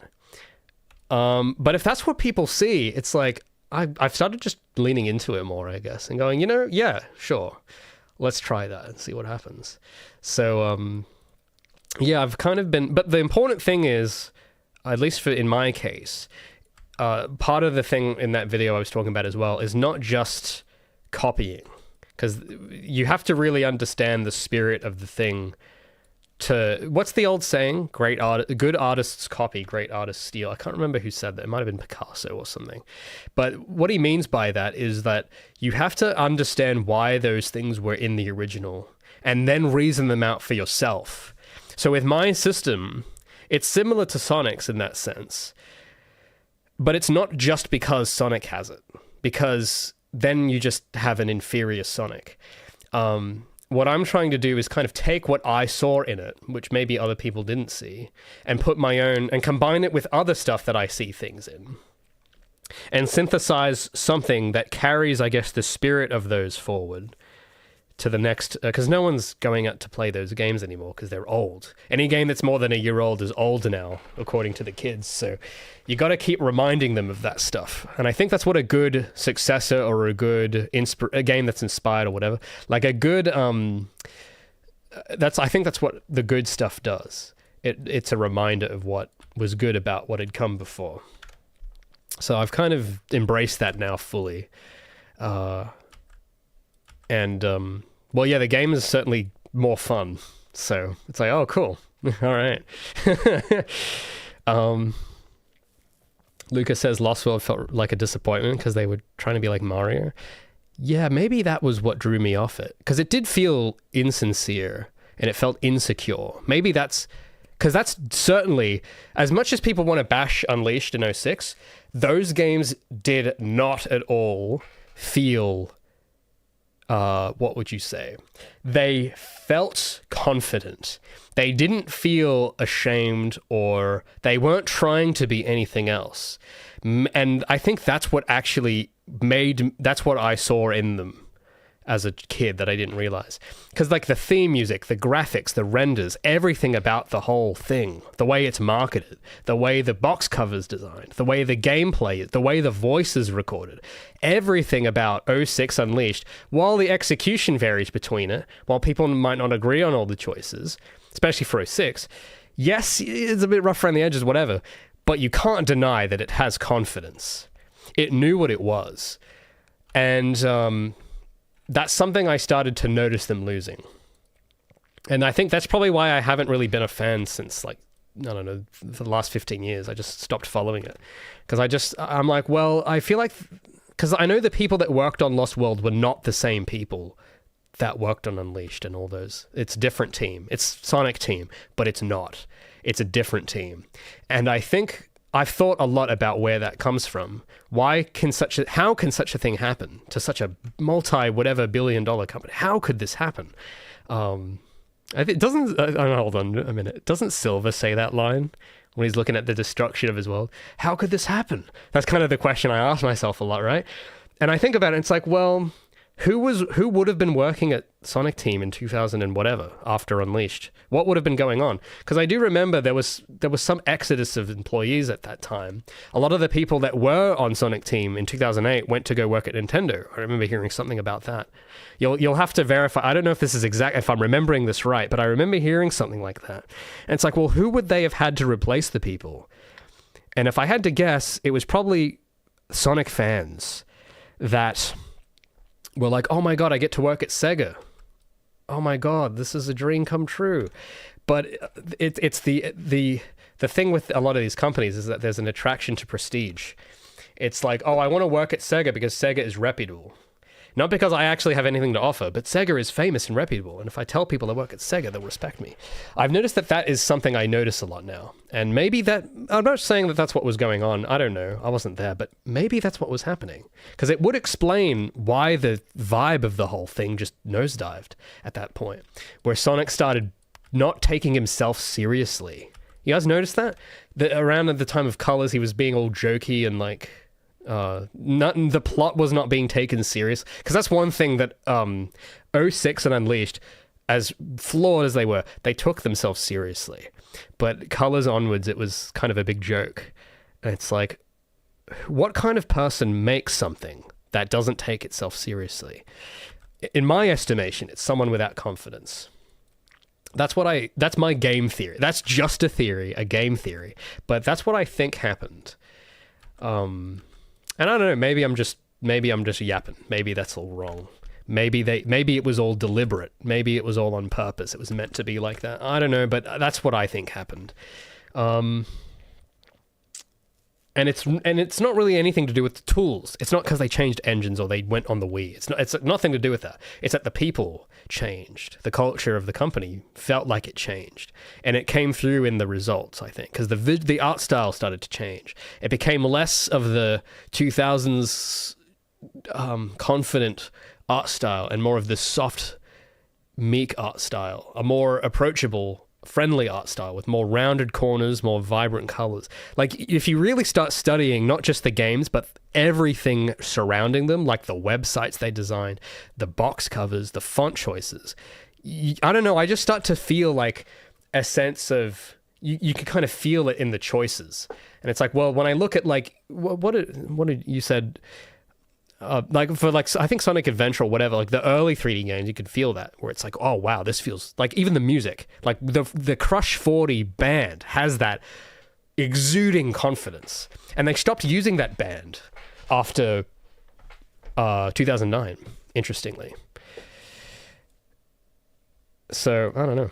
Anyway, I'm probably yapping too much. It's probably just crazy talk. None of that could possibly be true. Sorry, I've just been kind of continuing my editing and clipping as I've been talking here. I'm just getting through my work. But yeah, well, I'll see what you guys have to say. Then there's some other stuff I can show you as well for the stream. Frontiers is a step. Werehog says Frontiers is a step in the right direction, but not amazing. I don't think I played much of Frontiers. I wasn't drawn to it. I don't know why. Maybe I'll have to think on it more, but I wasn't drawn to it for some reason.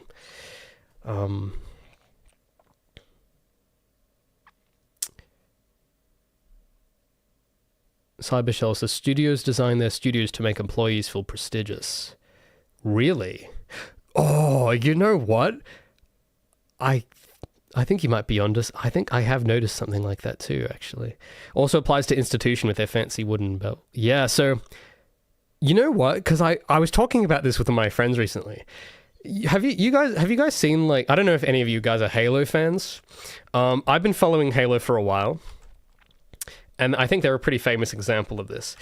Because there's a video that they made. They did this big rebrand recently, where it was like a new dawn, Halo Studios, and because for those who don't know the history, Halo was made by Bungie, which were a pretty good company. They made some good games. They made Halo, it blew up, took off, rose to stardom. And then eventually Bungie emancipated from Microsoft. But Microsoft still had Halo's IP. And they then formed their own studio to carry on Halo, 343 Industries. And then they made Halo 4. And then coincidentally, I'm sure this is not related, I'm sure this is just a coincidence, but coincidentally, the reception of the games and the fan reception of the games plummeted after that point. For no reason. I'm sure it's just a coincidence. I'm sure it's not related. But everyone started to really not like Halo when that happened. Even though visually the games were increasing in fidelity, the art style became more detailed, the music became more, cinematic, and the production values went up, which is what I noticed when I was like 14 playing the game. But the sentiment was at an all-time low, it felt. And then the next game came at Halo 5, went even lower. Everyone really didn't like that one. And then I don't even remember anyone talking about the one that came after that. But then something happened, maybe this year, where they rebranded the whole studio to some different name. And I think they just changed out some of the leadership, but it's still the same company fundamentally. And they made this big video about it. And I've used clips of this video in one of my videos. And they switched to Unreal. And you can probably see where this is going. They switched to Unreal 5. They switched the name. And they promised, guys, we've changed. Okay, it's all going to be good now. We're working on not a game, but a research project. And we're making these great graphical, high fidelity, whatever. We've made this cool diorama. We don't have any gameplay yet, but we made this really cool, like, graphical, like, look at our snow. It's got like 10 layers of parallax. Isn't that cool? And they have I don't know if any of you guys watched that video, but it's so interesting because what you will notice in the background, they have the two camera setup and they have the staff interviews that they keep intercutting between footage. And what you'll notice is in the background, they have these like over-designed murals of like Halo stuff. Like they have the Master Chief poster, the Cortana poster and whatever. And I was just, there's just something interesting about that what you said, Cybershell. Because when you look at the old Halo documentaries from original Bungie in 2002, when they were making Halo 2 or whatever, what you will notice is the absence of those things in their office. If you go and look at those videos, you search up Bungie Vidoc Halo 2, and you just look at the background, look at the office, Just don't look at the people for a moment and watch it and look at the background. And you will notice that in the Bungie office, it looks just like an office. It's all beige computers, beige walls. They have like little things pinned up on the walls of like their deadlines and their whatever. But if you look at the 343 studio, it's all like posters and like constant affirmations of what Halo is or whatever. And it's all like architectural and over like stylish, and there's like wood panels, and it's like kind of over designed. Like the building itself draws more attention than the original Bungie offices did, because it doesn't look like an office really. It looks like a museum, like, you know, where they have the fancy architecture and stuff. So, oh, thanks Crafty for the 4. How's the game 99? progressing? BTW, I can wait. This looks so cool. Well, thanks so much, Crafty, for the 4.99. Very, very specific figure there. Very cool. The game is progressing. There's a lot of invisible progress I'm doing at the moment that I can't really show. At the moment, though, I'm trying to just get the devlogs caught up so that because there's a lot of progress I have not talked about. And that's some of it you can see on screen here. So I'm currently working on videos for that because I got to get my ad revenue. Because, you know, making games is expensive. But yeah, it's coming. I'd say at the moment, it might seem slow on the outside, but inside it's going good. Thanks for asking. Let's just say my faith is at an all-time high. But anyway, so that kind of, I guess that kind of concludes my little rant about Halo. But that's just something, I don't know, that maybe Cybershell, what you just said, maybe that's what explains it. Maybe they have all these things hung up because they need to be affirmed all the time of what Halo is and what made it great. I don't think anyone that actually is confident needs to be reminded that often, just in my opinion. But I don't know, maybe that's all crazy. Maybe I'm just reading too much into it. But I don't know, just take a look. Go and look at the old Halo videos and just, I don't know, just something I observed. And it's like, oh, because why would anyone bother hanging up all these? Some guy has to print all these off and design them and hang them around the office and decorate. Like, they have people that are paid to do that. It's like, well, that doesn't sound that important. Why would they pay someone to do that? Maybe it is important. Maybe there's a reason for it. So I don't know. But yeah, thanks Crafty for the 4 once again. How's the level design? Yeah, it's, again, I've at the moment, because I've made so much, because a lot of that progress I've been doing, most people don't know about, like on the YouTube channel and stuff. I haven't talked about. So my priority at the moment has been to catch the audience up to what I've been working on. Because I think the last that most of you that haven't been watching the streams at least, the last that most people know, I had the other guy I was doing, I hired someone to do levels. And since then, like, oh my God, so much has changed. So I just want to document and compress all that down, get the videos out. It'll probably help me continue with it as well, actually, because there's a lot of there's been little bits of the texture I've been kind of fine tuning, and yeah, going back and forth between that and the video has been quite refreshing, actually. It's helped not burn out, you could say. But yeah, real quick, I just want to get how much of this. Oh, okay, I've almost finished this clip. Once I finish this, I'll show you some other thing I've been working on, and then I'll have to yeah. Editing a video. Yeah, that's right. We're doing some editing. So I'm just cutting out the dead air at the moment. I'm doing it a bit more slowly because I'm trying to stream at the same time. But I thought I'd get through that while I share some of those thoughts. So that has now been clipped, and then I'm going to come back to this probably in the afternoon, and then find the parts that I got to keep in, what I got to remove. Do I have an editor? No, I can't really afford one. Editors are expensive. Well, good editors are expensive. I don't want to. Also, yeah, I have, like, there is actually another problem I'm going to have to start dealing with soon that it's actually kind of urgent. I should deal with it. Because I have a problem at the moment where I'm actually running out of space on my computer.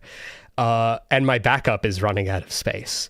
So I've been meaning to ask if anyone here knows much about storage management or whatever, because the system I have now, I feel like is it could be better, because I've been having some issues lately. And this is kind of boring admin stuff, but it is important because if you sleep on this stuff, there are consequences. Because this issue I've been having, so my drive is almost full. I only have like maybe 50 gigabytes left, which sounds like a lot, but when you consider how expensive footage is, it's not that much. That might put like 10 videos or something in. So that's it's running out. I think it's like a 4 terabyte. Maybe it's more than. I think it is about 4 terabyte drive, and I'm starting to run out. So there's something I do need to do, or I do have to clean out stuff at some point, because there's a lot of old unused assets from the game files that I'm going to have to delete. But even then, I know this is still going to be a problem. The other issue is that my backup drive has stopped working for the last couple of weeks, and I've just kept putting it off, but I know that I shouldn't. I know that there's something I should do about it. Because I have this, what do they call them? A Western Digital MyBook thing, where it's like an external hard drive that you plug into the computer. And I have software that automatically backs stuff up. And then I have another hard drive I keep somewhere else that I plug in every month or 2 months or so. And I do a manual full backup of my whole drive, and I just plug it. Then once I finish that, I unplug it and just hide it somewhere. That's the backups. That's my current system. But for whatever reason, the one I keep plugged in, it like has stopped doing full backups for some reason. Like every time I start doing a backup with the tool, the backups for whatever reason have been taking longer, and then after about 4 hours, it stops and fails. And every time I try to restart it, after about 4 hours, it fails. And that didn't used to happen. And that's... there isn't any immediate consequences to me ignoring it, but I know that if I don't do something soon, and if I'm not careful, I'm in big trouble if I don't do something. So as much as I want to keep making progress on a bunch of stuff, that might be something more urgent I have to deal with. Because if I don't deal with it, I might lose everything, right? So it's the... did you oh no, I have not defragmented them. Actually, that's a good point. I ought to do that. But I think what I do need to do, because I don't know if this, because the cable for whatever reason is sensitive as well. It's always been like that, but it usually hasn't been a problem. But if you like put any pressure on the desk, if you like bump the desk or something, it'll like momentarily disconnect the drive and then reconnect itself. That's been a problem for a while, and I've mostly dealt with it, but I'm starting to wonder if that is got something to do with now it not being able to complete backups. But I don't know if this is the right solution, but I've heard about these things called NASs, and I'm looking at that, and it's like, maybe that's something I ought to be doing instead. I don't know. I'm not really an expert with this stuff, but maybe you guys can tell me if I don't know who the hell this guy is. NAS drive.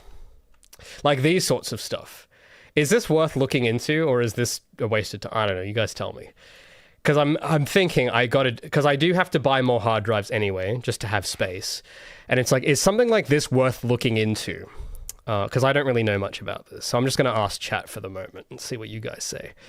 Jada says, I'd recommend you fragment your drives, clean out old unused files, and then for bad blocks. Yeah, I'll definitely start there. I hope that solves everything, but in case it doesn't, I'm trying to be proactive and think ahead. Because it is... I know that because the cable has always been very sensitive on this thing. And I'm starting to wonder, like, because from what I understand, I don't know if this is correct. You guys can correct me if I'm wrong. But I've heard that these things are used for, like, I've heard people use these for, like, media servers and stuff. I don't know if this is exactly what I'm trying to do, but I've heard that there's a thing you can do where each of these is like this is powered on its own, right? So you don't have to plug it into the computer to have it work necessarily. But that in these trays, you can put in multiple hard drives. And I've heard that there's a thing you can do where you can configure the drives in pairs to... there's a few different configurations, but I've heard that there's a configuration where it's like you can have like two drives that copy each other, like that are in sync, where it's like, I forgot the name of it, but it's like, imagine you had like these two slots here had two drives in them, but you can configure them in such a way where you can either have them share storage among the two drives, or you can have it so that one of the drives is a redundancy for the other. I don't know the exact name of it, but I don't know. I heard about it and went, that seems like something I should look at. In terms of like redundancy and safety and that sort. So I don't know if I'm onto something there, or if that's just some scam or whatever. But you guys, I don't know. Is anyone else? I don't know what the name. Maybe you guys. It's called RAID. Okay, that might have been it actually. Let me Google if that's what it is. RAID hard drive. That might have been it. Because I don't use that. I just use some software instead. I don't know. I feel like this is different to what I'm doing, so I want to figure out what this is about and decide if this is what I should be doing. Cause it's I don't know.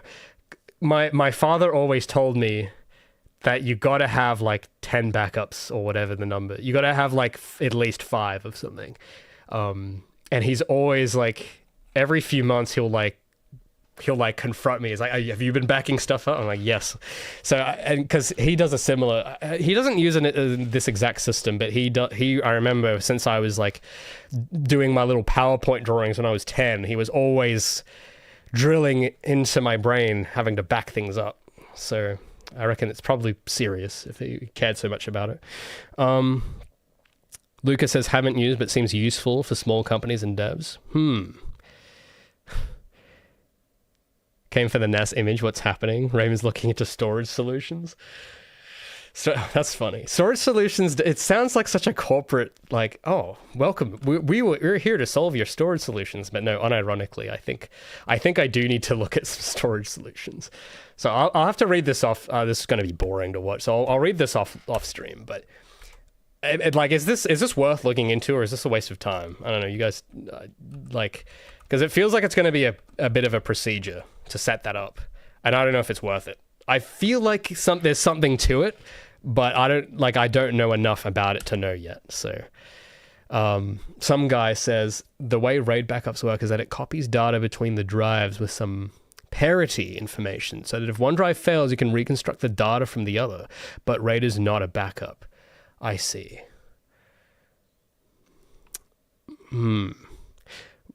But could you use both? I don't know. Or is that even necessary to use RAID and a backup? Like if the backup itself was configured like RAID or something. I don't know. Is that I don't know. This is just stuff I've been hearing about and I've known about for a while but never looked into. And now that I'm having this issue with my cable and that it's actually kind of put me in mortal danger now, it's like, oh, maybe I should look into this. So I don't know. That's just what I'm thinking. Backup on external SSD, RAID for holding. Oh, okay.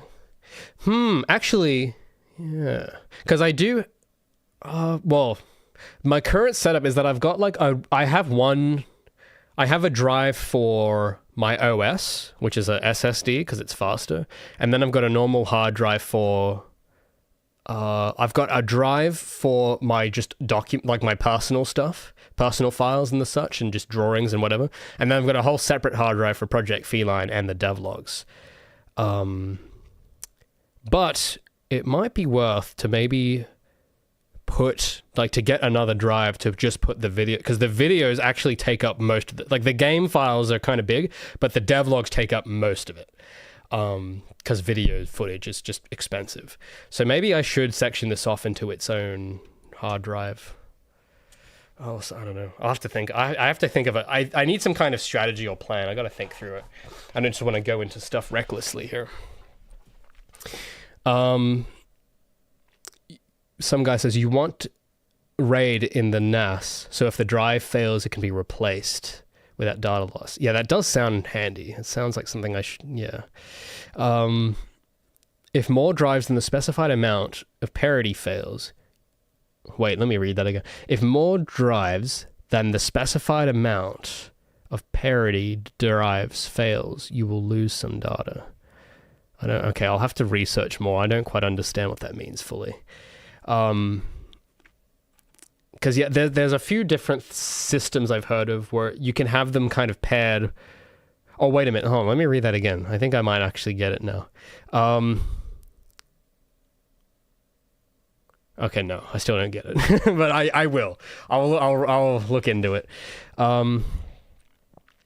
Amogus. Oh, what a sus username. How do I deal with narrative design and writing characters? Interesting question. I will take this with a grain of salt. I am certainly no expert. If I was that good, I would have already published narratives and characters. But I'm working on trying to make my first debut good. And it is something I think a lot about. But I would say, if you really want to know, you probably want to ask like a published author that has succeeded already. They probably know more than me. But if you want to know my thoughts anyway, that's a big question. Narrative design. Let me think about that for a second. I'll get back to you. Just give me a minute to think. Some guy says, say if you have 5 drives, 2 drives are parody. And if 2 drives fail, you're screwed. But if 1 drive... Oh, okay, I get it. Okay. Well, you'd be pretty unlucky if both drives failed, wouldn't you? I mean, actually, you know what? Because I just realized as well, because I don't know if this is also true, but because I'm using just normal hard drives, not those fancy SSDs. I'm just using like hard disk drives for my for the main storage. And I have heard that it is good practice to replace those every 5 years or so to prevent data loss or data failure, because apparently they deteriorate quicker than other. I guess that's why they're so cheap. And I have had my current drives for, I think, 6 years now. So maybe the stars have aligned. Maybe it is time to replace them. I just want to say that me watching your devlogs have inspired me to come back to making my own devlogs for my game. Thanks so much, Catgirl, for the 5. Thank you. I'm glad to hear it. I will say, yeah, because, doing these devlogs is a lot of work, right? It's not always fun, but I'm glad to know that it's making an impact somewhere. Man, I appreciate that a lot. Thank you. It was very nice of you to. Thanks for the 5. As for the other, oh wait, what's this? Yeah, hold on. So because there was the other question about narrative design. Maybe I have done some devlogs on that topic, but there's a lot the thing is, like, there's a lot I can't really say yet because I don't want to like ruin the story. It's hard without specifics. So I'm trying to think of an indirect way to answer this question. Because this particular week, in addition to all of this, there's something else I've been working on as well. I'll get to that next after I answer this question. There's some website stuff I've been working on too. Maybe that could be the place where I go into it more. But this week in particular, as I was saying to the other guy whose question I was answering, with the whole thing of like not being on the internet as much and using my flip phone instead, that has actually been one ingredient that has helped me resolve a lot of things in the story that have bothered me that haven't made sense. Now, because there's a lot of ways I can go off topic here, so I'm just trying to keep in mind how I deal. So the question is, how do I deal with narrative and writing characters? I'm just going to focus on the characters part of that question because I think the narrative comes from the characters. And the way I deal with characters... Now, this might not be the right way, but this is what I want to do. And just bear in mind that this is not a proved, certified winning strategy, because ultimately, the story I end up doing might suck, so who knows, right? But I guess the fact that people care about Gabby at all, without even knowing anything about her, maybe I do have something worth saying. But the way I deal with characters is this is a hard question. I'm just trying to think. It would be easier to explain with a story. And there was from this week, I had a problem I was dealing with. And if I tell you this, it might kind of answer the question. But I have to avoid it directly because there's little specific things about the story that I can't say. So there's how do I answer this indirectly but still get the gist across? You picked a hard question. I can answer this though. I have to I gotta figure out how to answer this. So like, oh, where to begin? It starts with the characters, and in a way, you know how Mongo will remember. He always brings this up every stream. The characters kind of don't come from me, really. They kind of just come from the ether, you could say. And something that has helped me tie things coherently together is to not try to like force the characters to... It's kind of to let the characters just be the characters and let them have their own voice, you could say. So... But it requires to do that the voices, Mongo. You can stop teasing me, okay? But it's true, okay? The voices, it'd be privy to mention. I'm trying to remember who said this. There was a certain phrase that I should preface this whole thing with you have to look at it through this lens. It might have been Adam Young that said this. I can't remember the exact wording, but it was something along the lines of when he's writing. So for those who don't know, Adam Young is the lead singer of Owl City, and he's actually not just the lead singer; he's the entire thing. Like he's the guy. So that hit song Fireflies, it was made by one dude in his room, and that's this person I'm about to tell you about. When he talks about, and I know this sounds unrelated, but it's related. When he talks about songwriting, he talks about when he comes up with lyrics or whatever. He says that like. It comes to him, where the best song writes itself. And that's kind of how I approach the characters in my game. It's similar. I'm trying to remember the exact wording, but he used some analogy like fishing, where he was like, his job as a songwriter is not to try to like force the words or whatever. It's more like you have to show up to the stream and just put in your fishing rod and just catch whatever's there. And the challenge is to show up at the stream. It isn't to like try to make fish to conjure them out of nothing. It's you got to show up to like the stream and fish for them. And the way he described it, it's like you got to keep an antenna out and the ideas will come to you. And that's kind of how I approach a lot of things. Coesta says, I can't wait for Raymond to be knee deep in writing theory. Well, maybe someday, but it probably would. There's a lot of it I probably won't be able to say until the game is done. I think after it's out there's a lot I will learn. But for what I know for now is that when I approach Gabby or any character, what's been helping is just kind of letting the characters loose. And it's so weird. You can't make it happen. That's the thing, is that it just happens. And it happens in quiet. It happens in those quiet moments when like you're, I don't know, brushing your teeth or whatever. It happens when you're not distracted, and it'll just like your mind is doing the equivalent of casting a rod out into the universe or whatever you want to call it. And then you just catch stuff and you go, oh, and you learn something about the character, or you imagine, you come up with a reason or whatever. Like lately I've had a lot of that happening, especially since I ditched my smartphone. It's been happening a lot more. And I'm trying to think if I can tell you, there's a specific example of that happening recently, but I don't know if I'm allowed to say what that was. But it was something about Gabby. I can't really go into specifics, but there was something about her that had bothered me for a long time that I couldn't figure out. And it was something to do with her design. And I was like, why is it like this way? And I kept trying to, like, for years come up with some rationalization, but not to change it. Because I knew that it's like, well, child me came up with this part of the character for a reason, and I have to be faithful to it, and I can't change it. Because I know there was something about this. And I'm trying to, like, figure out the rationale for why this was without diluting it. And then recently, I kind of got onto the first step of working the thing out.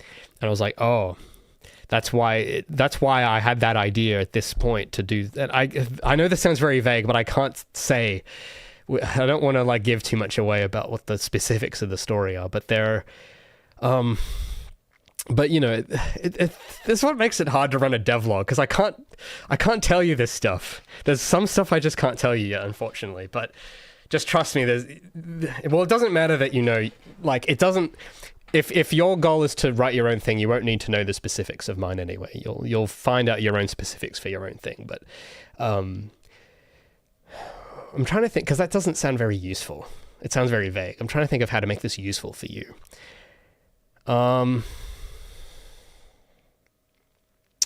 me read chat for a minute. Maybe you guys have caught on to what I'm trying to get at. Luca says, hook up from the line in the sea of ideas. I have no clue. I'm just making stuff up. Yeah, that is, yes, in that direction. Jada says, I think of it a bit like this. The world has a lot that inspires you during a day. Some things align and things start to click together. Yes, that is absolutely. Thanks, thanks, Bill, again. Darth Vader is eating Snickers. Yeah. Thanks so much, Nabil, for supporting. For 16 months, dude. Thank you so much. I really do appreciate it. And thanks for the Snickers. Look, you got to be careful. I'm going to develop a Snickers addiction if you keep if you keep sending me that. But I appreciate that. The Snickers have been nice. Cybershell says, art tends to be subconscious, trying to say something, and the best artists can recall the subconscious intentionally. Cybershell's cooking, my fellows. He's cooking. Yes. So the thing is, I'm trying to think of the useful nugget you can derive from my ramblings here. Who was it that asked that? Amogus. Because I don't know if there's a specific problem you're having, or you're just curious about the procedure. But if you have a specific problem where you don't know how to write a narrative or how to write characters, I don't know, because you haven't said exactly. But I'm just assuming by you asking that question that you are struggling with this, because I guess you wouldn't ask otherwise. But I don't know, I'm just assuming here. If that is something you are struggling with, you have to kind of unleash your mind to the subconscious. And you kind of have to do that by creating solitude. And then you'll start to find pieces. You'll start to pick up on things and pick up on details. I think there is actually, to tie into this, I know this is a bit of a long answer, but there is something I will share from another author. This is probably more valuable, that I thought was quite interesting. I'm glad I have this old bookshelf here. So I'm going to read you a little bit here from one of my favorite authors, Philip Pullman. Man, maybe I should make like a Mr. Rogers reading to my chat stream someday. But there was a specific, in the preface of Dark Materials, there was something I read that was interesting, that might help you answer this. Because this guy wrote a pretty cool set of characters and narrative that I thought was awesome. So I would take this guy's word over mine, because he's actually accomplished it. I mean, he's got a thick book here. Like this guy knows. Okay, he wrote this big book, and they made TV shows and stuff about it. Now in the preface here, he said something that just I'm glad you. Okay, I'm gonna try and find it, but it it changed my attitude a lot. It's like 2 pages. I'm gonna see if I can find the essential bits. Let me just skim it for a second. Maybe I will read the whole thing, but I just got to find there's a specific paragraph I'm looking for. I'll just read the whole thing. I'll read the preface, and this helps me a lot. So Pullman writes, this is the preface to his Dark Materials trilogy. He wrote, I began to write this novel with little sense of plot, even less notion of the theme, and only the vaguest idea of the characters. I'm convinced that that's the way... Hold on, sorry, the shadow's in the way. I'm convinced that's the way to do it. I tried to work out the plan of a novel once when I was young, ahead of writing it. It was an excellent plan. It took me months and covered page after page. And in the end, I was so fed up with the damn thing, I threw it away and started a quite different novel with no preparation at all, which came out much better. I suppose these things are partially temperamental, and they are. I'll get into more, because that I don't relate to that part personally, but it is temperamental, so that's something to keep in mind. He continues, I know that some excellent writers make great things of planning every book before they write it, but it doesn't work for me. So this is just Pullman here. It might be you, maybe not. One thing such a technique prevents is what I think every long book must have. I just keep losing my place in the paragraph here because my light is not so good. I'll reread that sentence again. One thing such a technique prevents is what I think every long book must have, if I'm not to go mad writing it, and that's the element of surprise. I had no idea what Ulrich Bernhardsson, the armored bear, would say when Lyra first came face to face with him. His vulnerability to strong drink was a huge surprise. I knew there was going to be a boy called Will, but his reason for running away and thus meeting Lyra was a complete mystery to me until it happened. As for Lee Scoresby, I was ignorant of his existence, as the Egyptians themselves the sentence before he turned up. These surprises are pleasant and exciting. They feel like a kind of reward. If I knew they were coming, I wouldn't enjoy them at all. In the first sentence above, I mentioned something called the theme. By that, I mean what the book is about, in some fundamental sense.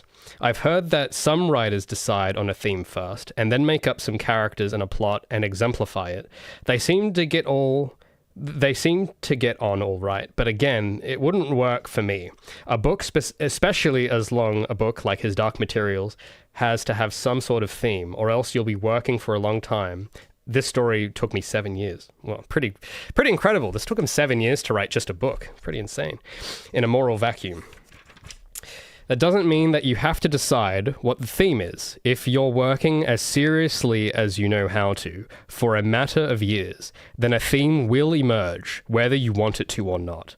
It'll be something you think very important. It might be the most important thing you know. Once you know what it is, you can shape the story more precisely to help it show up, but it's a mistake to rely on the theme to lead the story for you. I think I did that a couple of places in this book, and it's the worst for it. But there we are. We're never too old to learn. I think he was in his 50s when he wrote this, just for context. So, much older than me. Where was I? Sorry. Next time I shall remember the story should lead, and the theme will emerge in its own time and by its own way. Besides, if you want to write something perfect, write a haiku. Anything longer is bound to have a few passages that don't work as well as they might. So here is a story that was the best I could do in the time, written with all the power and the love I had, about the things I think most important in the world, the things it was I think it was worth writing, and I hope you think it was worth reading. And then the rest of the book happens. But I wanted to share that because I think there are bits of that will apply to some people and not to others. I am very much not an improviser like Pullman is, but that's temperamental. That's fine. Won't work for everyone. But I think he is right in the sense that there is a degree to which the theme will emerge on its own, and it will be something important to you. And in terms of the narrative part of your question, I think there's a degree to which you ought to know what is most important to you. And it might sound obvious, but I realized for me, it wasn't until I read that passage that I realized that, wait a minute, do I actually know what's most important to me, actually? And I started to think and reflect on it more. And that's something I guess you kind of figure out through life.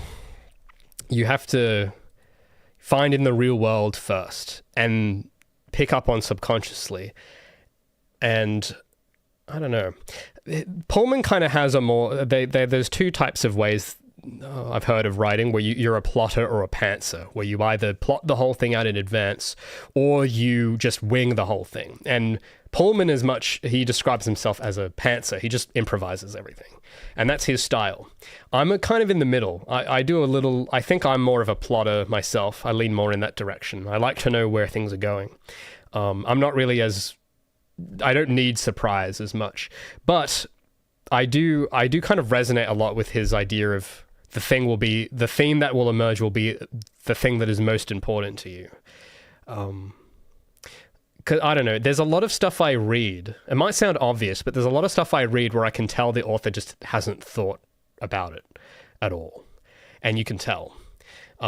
Especially if you go to like fan fiction sites like Wattpad or something, you'll notice that a lot, where it's like the thing most important to them is like it's not really in the story. It's kind of just like they want to write because they want to make up something, or they want to fulfill a wish, or what have you.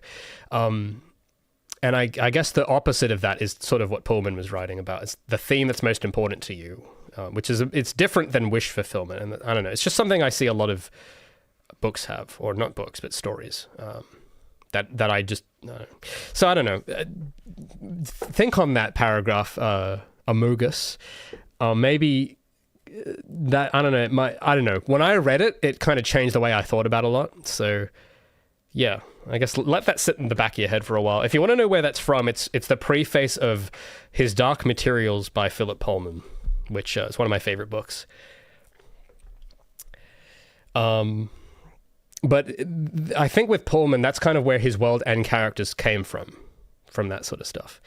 Anyway, Jada says, I got to dip out. Thanks for the good information. Oh, thanks. Thanks, Jadis, for sticking around. What are you reading on Wattpad? Oh, I try to avoid it, but I had a friend once that made like a Wattpad account, and she was writing all this stuff on it. It was like, oh my God, like because I had never heard of, I'm just using it because that's the example I know. And she was writing like, because there's a lot of fan fiction, I think that's the purpose of it. But I just remember the first I'd heard about it. And at first I thought, oh, cool, my friend is writing. This is awesome. I got to check this out. And then I actually looked around on the site at what was there and what was trending and what was, and I started reading it and I was like, oh, this is not good. Oh, man. Because I don't know, because a lot of it is, to be fair, I think a lot of children are drawn to that site. So, it's for a different audience, but yeah, I just remember when I just used Wattpad because I just remember when I first heard about it, when I realized that, they are not writing the same way I write. This is very different, and I want to avoid this. So I remember like looking at it, browsing, and deciding I want to do the opposite of this. So I don't know if that's everything, because again, I just had like a surface level browse. There might be some great stuff there, but I noticed that a lot of it was overwhelmingly wish fulfillment, which it's I don't know. It's not pure in the sense that, I don't know. I have to think more about what it is I didn't like, but I didn't like it. I'll have to think more about why that is, but it felt kind of wrong reading it. And it's like, I should not be reading this. This is not for me. So, I don't know. I have to think more about why that is. But different stories like this, like Pullman or whoever, I've noticed that isn't the case there. There's a value to them beyond wish fulfillment. And it's usually because they're writing about something or themes that they find very important. I guess there's an attitude difference, I guess is what I'm trying to say. But anyway. Amogus says, I guess I was trying to force the character to the theme. Yeah, well, I guess, I don't know. It's hard for me to really... It depends on what it is you're trying to do or why you're trying to do it as well. I think the reason you want to write at all plays a huge role in this sort of thing. And what you want to say. Because I think ultimately that's what you're doing. When you write a story, you are saying something. And, well, it's about, being aware of, what am I actually saying with this? So, there's a bit more to it, but I don't think I can explain it yet. So, I'll just leave it at that for now, but I hope that was helpful. like that passage for me was quite helpful, and it didn't quite click for me until a bit later when I tried to put it into practice, and then I was like, oh, okay, and I started to understand what he meant. Mongo says, do you prefer flawed protagonists or idealized paragon protags? Both. I like both. It depends on what they're for. Oh man, there's a lot to. I don't know if we have time to get into the meat of all of that today, but wow, there's a lot I could say, but I like both. I like ideals and I like flawed. I think there needs to be a balance of both in culture, I think. Yeah. It's not to say that ideals don't have flaws. I don't know, this sounds very abstract. I'm going to see if I can bring this back to Gabby for a minute as an example. Because with Gabby, this is something maybe, I'm not sure if I'll put in this video, but as I was modeling her, I thought a lot about this stuff. I haven't talked about it, but that doesn't mean I haven't thought about it. And what I was thinking was, I don't know, it gave me a lot of time to really think about what flaws or what strengths or what her purpose is as a character. Like, beyond just aesthetics, what is she saying? What is the point of her existing? And, can I get into this without specifics? That's the unfortunate thing. It would make more sense if I could just spoil the story, but I can't do that. Well, let's just say there are some flaws Gabby will have that she will have to deal with. Oh, that answer sucks. It sounds so vague. That's not really a good, I don't know if I can really get into it without spoiling it. I'll have to think more. Maybe next week I can come up with an indirect way of explaining what I'm trying to say. I guess we'll leave the writing stuff at that. I'm gonna, I gotta think more about it before I say. Coesta says, why do we even have all these themes anyway? What if sometimes I don't want the author preaching? Well, it's not quite like that. I think an author that it comes off as preachy is failing to convey the themes. That's when you notice it preaching, that's when you've noticed the author has failed. But you do want the work imbued in it to have the truth in some way.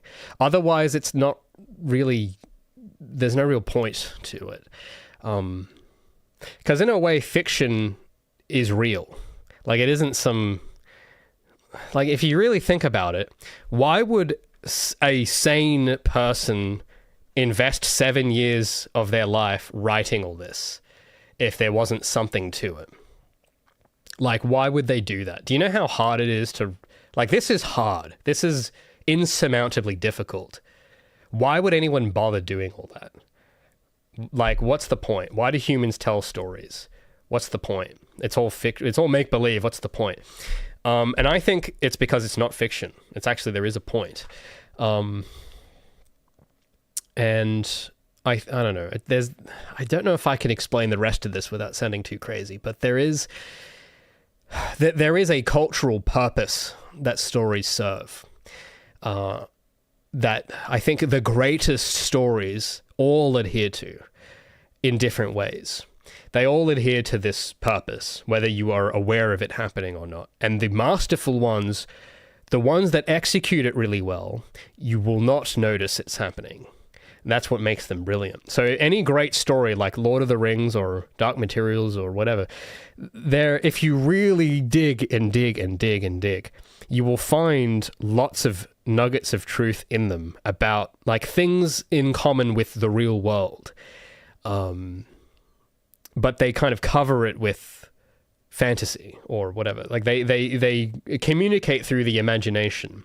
But I think there is a difference, though, between using the imagination for that purpose and using it just to entertain you, to distract you or whatever. I don't know, because that's kind of like the difference between a timeless story and Cocomelon or something. Like, like the stuff you see on YouTube Shorts nowadays, which has and then Spider-Man saved Elsa or whatever. Like, it has a story, but it doesn't mean anything. It isn't true, and then you forget about it instantly. That's why that kind of stuff I think matters. Is that's the thing that makes it unforgettable. And it's not that it's preaching; it's that it's communicating, and you will listen to it because the thing it's communicating is probably true, and that's probably what actually makes you interested in it at all and makes you remember it. Like these sets of books, this was written 20 years ago. People are still buying this. People are still reading it. If there wasn't something to it, no one would care. It would just be slop. So I don't know. There's a bit more to it than that, but I think I'll leave it there because I need to think more about how to explain that to someone else. But it's something I've thought about. Lucas says there's a certain finesse to tackle certain themes. If you don't know how to properly tackle it, it'll feel odd and disconnect you from the... Yes, that's right. Yeah. I think... Shut up, Mongo. Fiction is real, says the man who obeys the voices. Shut up, okay? I know this sounds funny, but no, there's something to this stuff, okay? There's something to it. You gotta look beyond what is immediately observable, and there's something to it. 99 Cap says, what do you consider yourself more as an artist, a writer, illustrator? I honestly don't know. I don't really I consider myself Raymond, and I just happen to do some of that stuff. I don't really consider myself as any of those in particular. I do what the I guess what the occasion demands. So one day, like the show Martin Morning, you guys remember that show where every morning he wakes up and he turns into something different? That's sort of, yeah. So one day I'll be a vampire. One day I'll be a scuba diver or whatever. I don't know. I don't know if Americans had watched that show, but I remember that was airing when I was growing up. But I just, I do whatever I need to. I am whatever I need to be. Anyway, moving on from all that, there is something I wanted to share with you guys, because I've been cooking more. There's other stuff I've been working on. Because there's been some narrative stuff I've just been writing about that I can't show. So it's probably not good content for a stream. But there is some stuff I can show that is pretty cool. Do I have a specialization? No, I wouldn't say so. I have favorites, but I don't think I have a specialization. I like anything character related is sort of, I naturally am more good at, but I wouldn't say I'm a specialist. Coesta says, it makes me wonder if it's possible to have a story without themes. Just characters in a box doing stuff with no idea. Would that even be interesting? Well, no. No. That will not be a story, and that would be boring. But doesn't that actually exist though? I was looking at some TikTok thing. There was some video about criticizing TikTok. And isn't that what a TikTok video is? Is that not what that is? You know those videos you see of two people and they'll do some dance and nothing happens. It's just a dance, and it's just them doing stuff in the box, literally in a vertical 9x16 cropped box, just doing whatever. Would that even be interesting? Well, I guess evidently millions of people think so, but I don't think so. I think it's kind of boring, personally. I don't want to watch just pictures of people doing their dances. What's the skibbity whatever? That's kind of what it's going. That to me, that if you want to know what that looks like, a story without themes, it exists. You just go look out there and you'll see it. Lucas says, one thing I love in video games is environment narratives. It's basically telling part of the story using environment. Yeah, I think that's pretty cool too. I don't know if I'm going to do that to an extreme degree, because again, my execution is limited, but I got to make sure that what I end up doing is nice. But moving on from that, I've been working more on this little website thing as well. I've spent all yesterday working on the styling. I think it's finally coming now to the point where it looks the way I want. There's some missing graphics, which I am in the process of doing. Excuse me. Oh, I just had a All right, just had to clear my throat there. But I've been working more on this little guy because there's a lot of stuff I'd want to talk about with that stuff that, again, you couldn't really make a YouTube video about because, that no one is going to want to watch that on YouTube. So some of that stuff I might want to put on something like this site, for instance, where you can actually read. So I've been working more to bring that to fruition, and I think it's nearing the time when I can finally let this loose, because I've been working on this for a couple weeks now also, and I really wanted to make this a thing for many, many reasons. Let me just close Premiere. I'm not going to need Premiere open anymore. Borders are really nice. Thank you, Strawberry. Lucas says, becoming really nice. Love the fancy cozy. Thank you. I really appreciate that. There is a big missing part of this, though, that I need to open Photoshop to show you. Because the thing is, yesterday I was working on styling for the borders, and that I've made a few alterations to the layout as well, and the typeface and the colors and all that. The key thing that's going to make this, though, is I'm currently working on a header graphic, and I'll show you the plan for that. Maybe I can try and implement a sketch of it right now. But I've got to open my mock-up in Photoshop. So this was my Photoshop mock-up that I've hence revised a little bit again. And the idea is I'm going to have some kind of, this was some old just painting I did years ago. I'm just using this as a placeholder background. So that's going to be ever present in the background.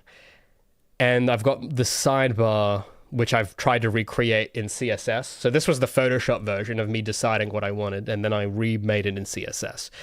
I have moved around a few little things. I need to create this section and some kind of way to put in an email list sign up. I have to make something like that for this header. I want to do that. But it's been mostly just getting the layout and style is what I've nailed. The thing is that there is going to be, maybe I can try and do this now, because above this section, this header shelf, I want to have an illustration just sitting on top of it. That's going to have Gabby or something with a graphic with like the name of the website. That's going to go on top so that when you open the site, you will see a big graphic where this is. Imagine that's a graphic and then this is underneath. That's what I've decided that's what I want. Because it looks cool and it's readable and there's a lot of, it's just the design, it does what I want. It's intentional. As for what that graphic will look like, I started sketching it this morning.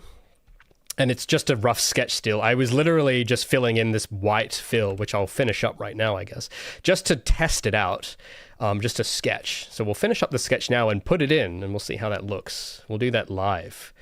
So I'm just using my mouse. Don't laugh.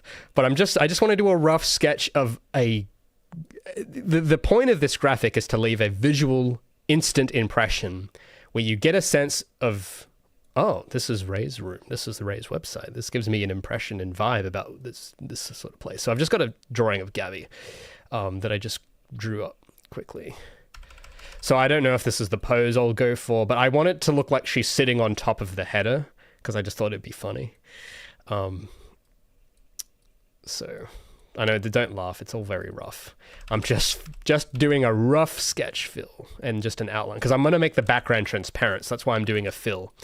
Because I just want to get a sense of how this would work. So, very rough.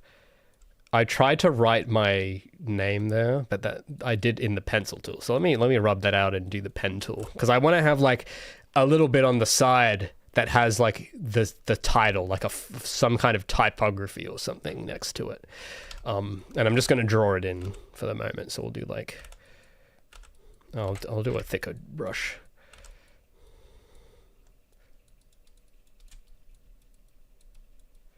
So something like that.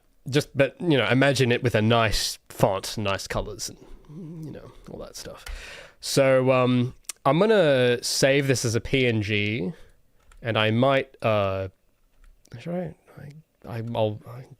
gonna be hard to read. I'll make another layer. I'll add a little outline to this so I can see it. This is just a test, but you might be wondering, why is it so important? He's been working on the website layout. The thing is that, the design, as I was saying, just like levels, just like characters, design is really important. It kind of is what will make people care at all about whatever the contents are. Because you know how I was saying, so all the stuff I was learning to do Gabby and to do the environments, the great knowledge, the stuff that isn't found in the YouTube top 10 tips, the good stuff, I think I said that I found a lot of that on like not social media, on other old websites. And the thing is a lot of people won't think to look there, and they won't stay in these places because a lot of them have very dated designs, or they're under-designed, where they have great contents, but the design doesn't serve it very well, and it makes you I guess, what would you say? It deters you from the contents because it's either understyled or overstyled, or otherwise it's just formatted in such a way where reading the page is kind of a pain. And it's like, well, I don't want to read this. I want to watch a YouTube video that's more rewarding. But all the stuff that's there is usually junk anyway. So it's like, I don't know. It's just a thing I've noticed. So that's why I've really cared a lot about making sure the design of this thing is good before anything else, because that leaves the impression and it makes you want to even read what's there at all. So you come for the design and stay for the contents. That's the idea. Now I got to remember what folder to put this in. I have to put this in a specific folder.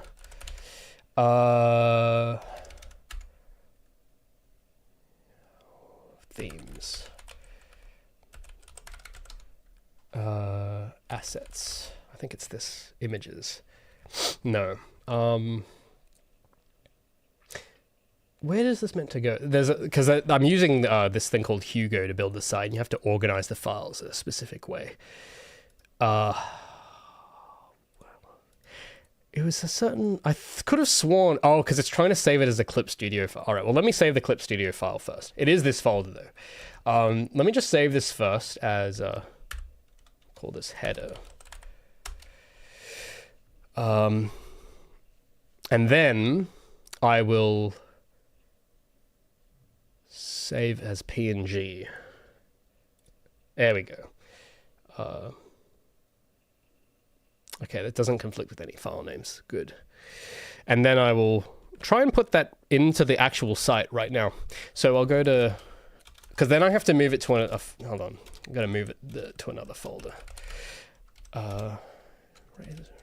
Content. No. Themes.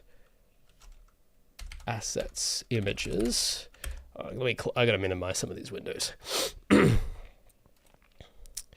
And then I'll get Visual Studio open. Don't laugh, I've been using Visual Studio to code it. That's the only IDE I have installed. I know it's overkill, but it's whatever. It highlights the text in cool colors. That's all I want. And I already have it installed for something else, so that's what I'm doing. Okay, where's header? Because I got to put it in... There's a directory I have to put it in, and then I have to copy it to another directory for it to preview. So I'm just doing that real quick. All right, now if I go to... I think these were just links to temporary images to test the background. But there's a variable here I called header image, I think. Header background. Yeah, so I just got to change this to header, and it will hopefully work. Hopefully. Maybe not. All right, well, it's not working. Uh-oh. Because I have the link to the file just typed in here, but it's not showing the. It's meant to show it. It's meant to show it the image here. It's got the space for it, but it's meant to show the image, and it isn't doing that. Okay, yeah. So that happens sometimes for whatever reason. Okay, I got too many windows open. The pizzazz, says Strawberry. That's right. iMomentum. Yeah, I didn't know Raymond Ubisoft was making a website. Well, yes, that's right. But it's going to be better than the Rayman or the Ubisoft website. No, I don't know. I actually don't know what their sites look like. Why is this not showing? Okay, no, I've done something wrong here. Have you put the path in? Yeah. I've typed in the path Let me double check. It might be... give me a second. Ray's got to think for a sec. Raymond has to cook. Because this is going to like be the figure piece of the site. Like this is the main thing, main feature. The feature presentation, you could say, as they used to on those old DVD previews. Our feature presentation. It's going to be the image. And then you get impressed and go, whoa, this is cool. And then you scroll down and you read the cool stuff. That's the way it's designed as written in the code. But the code is not working. Okay. So, because the way Hugo works, for whatever reason, when you put in images and try to link to them, it will like not work sometimes. For some reason. Sometimes. Not all the time, but sometimes. Oh, no, I've got it. Okay, I've got to put it in the public folder. And if I refresh it now... There we go. Okay, it's working. So this kind of... I'll have to move it a bit. But if it's rendered out, and if I got to get the background. I think with the background, it'll make more sense. And maybe you need to make it a bit bigger. Yeah, I'll try and... So I had a temporary background I was using that I'm going to turn back on, just for the sake of... example. Yeah. Oh. Okay, now the background isn't... now the background's not... It's all breaking. The minute I try to show this off, it starts breaking. That's just too good. Oh, I know why. Okay, no, I know why. Because I'm just commenting out stuff until I finalize and have all the images, and I've just been commenting stuff out to... There we go. So this is just placeholder background, not final. But imagine this, you open the site, right? It's got like a background that's style. I'm just using something that has the rough color theme, but this is not going to be the background. I might do something with like a sky and trees or something like that with this sort of color scheme. And then imagine it has a gradient that fades to the bottom of the page. And it's just so that the background here, like it like fades and it starts around where this ends. So like when you scroll up to the top, you've got like this nice background around where Gabby is. And then as you scroll down, the background fades. That's what I want to do. But the cool thing is that it looks like Gabby's like sitting on top of the page. And I don't know, for whatever reason, it just felt like, yes, I got to do like that. I don't know. So it looks kind of rough because it's just a sketch, but if you imagine it fully rendered, maybe colored with, with like using like a kind of posterize effect to color it in the same color theme of the site or something like that, I think it'll kind of, that's sort of the look that I want. I might make it a bit taller. I do have a variable for that somewhere. I've been learning how to use variables in CSS too, which has been quite handy. So I'm going to change the header height to 560 instead of 480. Okay, I was hoping it would make the image larger.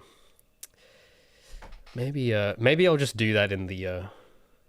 yeah, I guess maybe what I'll end up doing for the final thing is scale up the whole thing in the actual canvas to make this take up more space. But yeah, I want it to be like big, but not too big. I think this feels like the right... I might try... might as well try to scale this all up. Because it has to be... The width of it has to not... I want it to be the same width as the body, most importantly. So I'm just going to scale it up and re-export it. Yes. I want to replace it. And then... I gotta then copy that to the public folder so I can preview it. I think that's not the way I'm supposed to do it, but to preview it, it's what I have to do. But I think when I actually export the site properly, I don't think I'd have to do the second step of copying the image over. I just gotta find the other folder. Themes. So I'm just got my file browser open on the other side here. Assets, images. Yes. And then if I refresh the page, she should be bigger.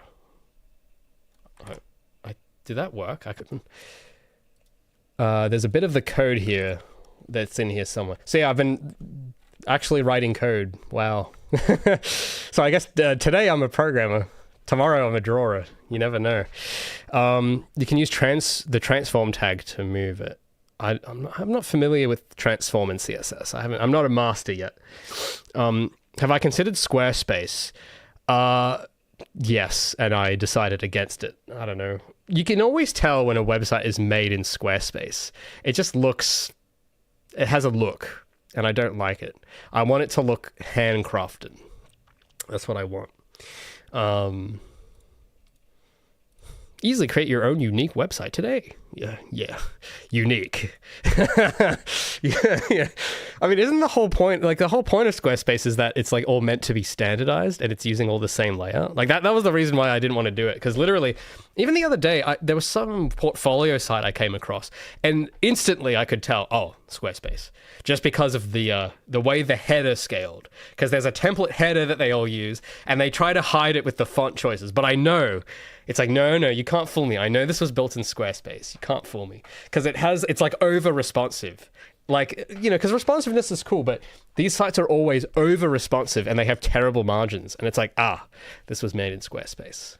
Because I think most of the customers probably don't know what margins are, I'd imagine, and don't think about them. So what I mean, it sounds like a bunch of boomer rambling. What I mean with the Squarespace stuff is that you'll notice this with Squarespace sites. You notice how with my site, the width of it stays the same when I zoom in and out? So that's on purpose. I want it to be this specific width for a specific reason. And with Squarespace, the appeal of it is that, you just chuck in blocks and it just automatically is responsive or whatever. Like that's the marketing spiel that they do. But what you'll notice is that it's really annoying to read a website where the width spans the entire page.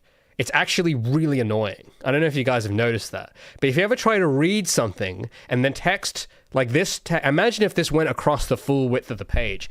I'm telling you now, it would be a pain. You would not read it. You would look at it, you'd see this across the entire page, and the brain's response is, I ain't reading all that. Good luck though, or sorry that happened. That's what your brain would say. I ain't reading all that. That's what would happen. And every Squarespace website I've seen, they don't think about it. And it's like, oh, well, I've got a paragraph. I'm just going to do that. And I'm not going to set the margins. I don't know if you even can do. I haven't used Squarespace. I don't know if you can do that even. But a lot of the time, the text and the header and it'll span the entire width. And I can tell that it isn't on purpose. Maybe there are times where that's good. There are times to do that. But a lot of the time, I can tell they haven't thought about whether it's the time to do that. And then as a result, you get these like blogs and whatever where this text spans the entire page and it's unreadable. And it sucks. I hate it. So I'm not... yeah. So Lucas says the modern website, also known as div hell. Maybe that's what it is. Insert Wix and Squarespace sponsor. I should do that. Yeah. Squarespace give you certain templates. You can't change very much because there's already some big pre-made. Yeah. See, I don't want to do pre-made because I wanted it as written to look like this, as concepted. That's what they would say. I had that whole Photoshop thing. I planned it all out as concepted. It has to look like this. And in Squarespace, you can't do that. You can't make it look this way. So that's why. Yeah. And it's also kind of nice to do it by hand. Even though this looks like hell, you probably show this to a web dev and they go, oh my God, what is that? Raw CSS? What is this? Where's my framework? Or whatever the hell they're doing. I don't know. I don't know how I just keep hearing those phrases chucked around, whatever. But I don't know. There's a certain, I don't know. It's nice to do it this way. Now, what was I looking? I was looking for something about the width. Max width. It was this thing. Because I did some calculation because the width of the header does change a little. So I can't just type in a number. It's a percentage plus something else. So I'm going to why did I added this 40 in here for a reason. What if I took that off? Will that make it wider? Oh, that didn't work. I don't think that changed anything. What if I just if I change max width to... Does that actually do any... Okay. Well, the max width actually doesn't even do anything, so... Oh, no, it does. Okay. So, maybe it is at max width already. And it's just shrinking the... maybe that's what it's doing. What if I just do width instead of max? Okay, no. All right, well, the width is... All right, maybe the actual image just does have these trims on the side then. All right, well, I guess it's just the image itself. Well, if I do go to the head, if I inspect... Okay. Actually, no, it is taking up the full width anyway. Oh, I could have just done that. All right, well, it is... Okay, that's correct then. It's just the actual drawing itself I got to scale, I guess. But yeah, but that's sort of what I'm thinking of the site being. Because what I like, and I'm... You know what, I'm going to change the background, just so that it's... I might as well get this out of the way. I will... Just because I want the background to be kind of like this thing that I've got here. Now, I did get this from somewhere. Can I, like, isolate that on its own layer? I'm just going to, like, try and put this on its own thing here. And... Because I don't know if I can make this repeat horizontally or something. Because it's masked, but I've just got it... This is just some old painting I did. Because I think the colors go... So I want to have something that's kind of nice, because I like, trees are cool, I like trees. This is my website, after all, so I can do whatever I want. It's not like YouTube, where I have no control over the customization. So I'm like, you know, I would want a nice tree, nature background of some kind with its warm colors. And I happen to have this old painting lying around, and I thought, yeah, why not that? So, is there a way, what I'm going to do, because also this overlay is meant to go over this half. I'm going to try and turn this into a repeating something. I might as well... I'll show you what some of my photo editing is like here. Oh! Because I've got these overlays. I did these a while ago as well, so this is probably not the right way to do Photoshop overlays, but this was like from 10 years ago. And I just chucked in a bunch of overlays and it looked cool, so I'm just going to keep those. So I'm going to put that there, and then I'll delete that. Yeah, and then because I wanted to have this gradient fade thing going on, but the image. Okay, I'm just because I want you to see what the actual site will look like with this background, and you will be amazed. Okay, it'll be what you'll look at it and go whoa, and I want you to. By the time the stream's done, I want you to look at something and go whoa. So that's what we're gonna do. Because they've changed the gradient tool. How high? Okay, I got to think for a moment. How high should this be? I think I need to make this for... I'm going to go a bit low. I'm going to go 640 pixels. 640. That's the height. I'm picking these numbers for a reason too. And then what I'm going to do is I'm going to redraw this gradient mask, because I'm going to have this fade into a color. And the idea is... Oh, hold on, it's not quite working the way I want. I'll have to scale up these images a bit. Okay, and so let me take that, scale that. Oh no, that's just scaling the... Oops. Oh, come on. I got to scale up the... Get rid of the gradient. I got to scale... It's got to be... Yeah, there we go. Why is it just scaling the gradient? No, I don't want it to do that. God damn. Okay, I'm just going to do them individually. Of the widths. Because I'm going to have this... I'm wondering how this would look if this was just repeated itself. Like, across... Like, if you were zoomed out, the width of this thing... Like, well, the idea is, you zoom out, the actual, like... how far it comes down scales with it, but it repeats horizontally. That's what I'm thinking. I'm curious. That's what I want to do. So something like that. I might move the gradient just up a little bit like that. And then the overlays. It just adds this kind of painterly rough texture to it. Like a rock texture to it, sort of type thing. It's subtle, but it looks cool. I like how this looks. Kind of adds this sort of fiber feeling to the whole thing. Again, these are just some old assets I've dug up to use.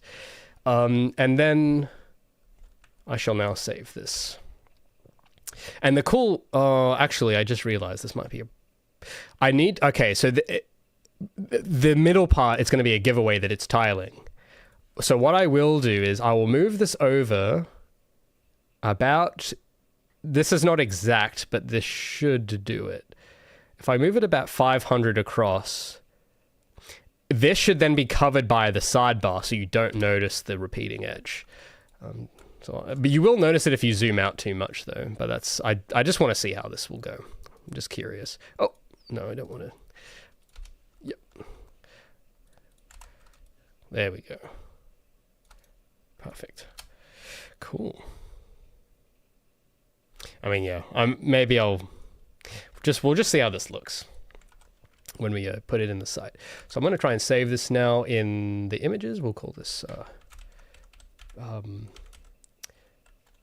background. Oh, I've already got something called background. Oh no. I have to go and clean up these images anyway. I'm just going to call it background 02. Once I've actually decided and got the graphics done, there's probably a lot of this I'll delete. So we'll just do background 02 for the moment, for the sake of the stream. I will then save this as a PNG. Merge. I know, very exciting stuff. Ray's saving images. Oh my god, so cool. PNG. And I'll also save this to the other folder while I'm here.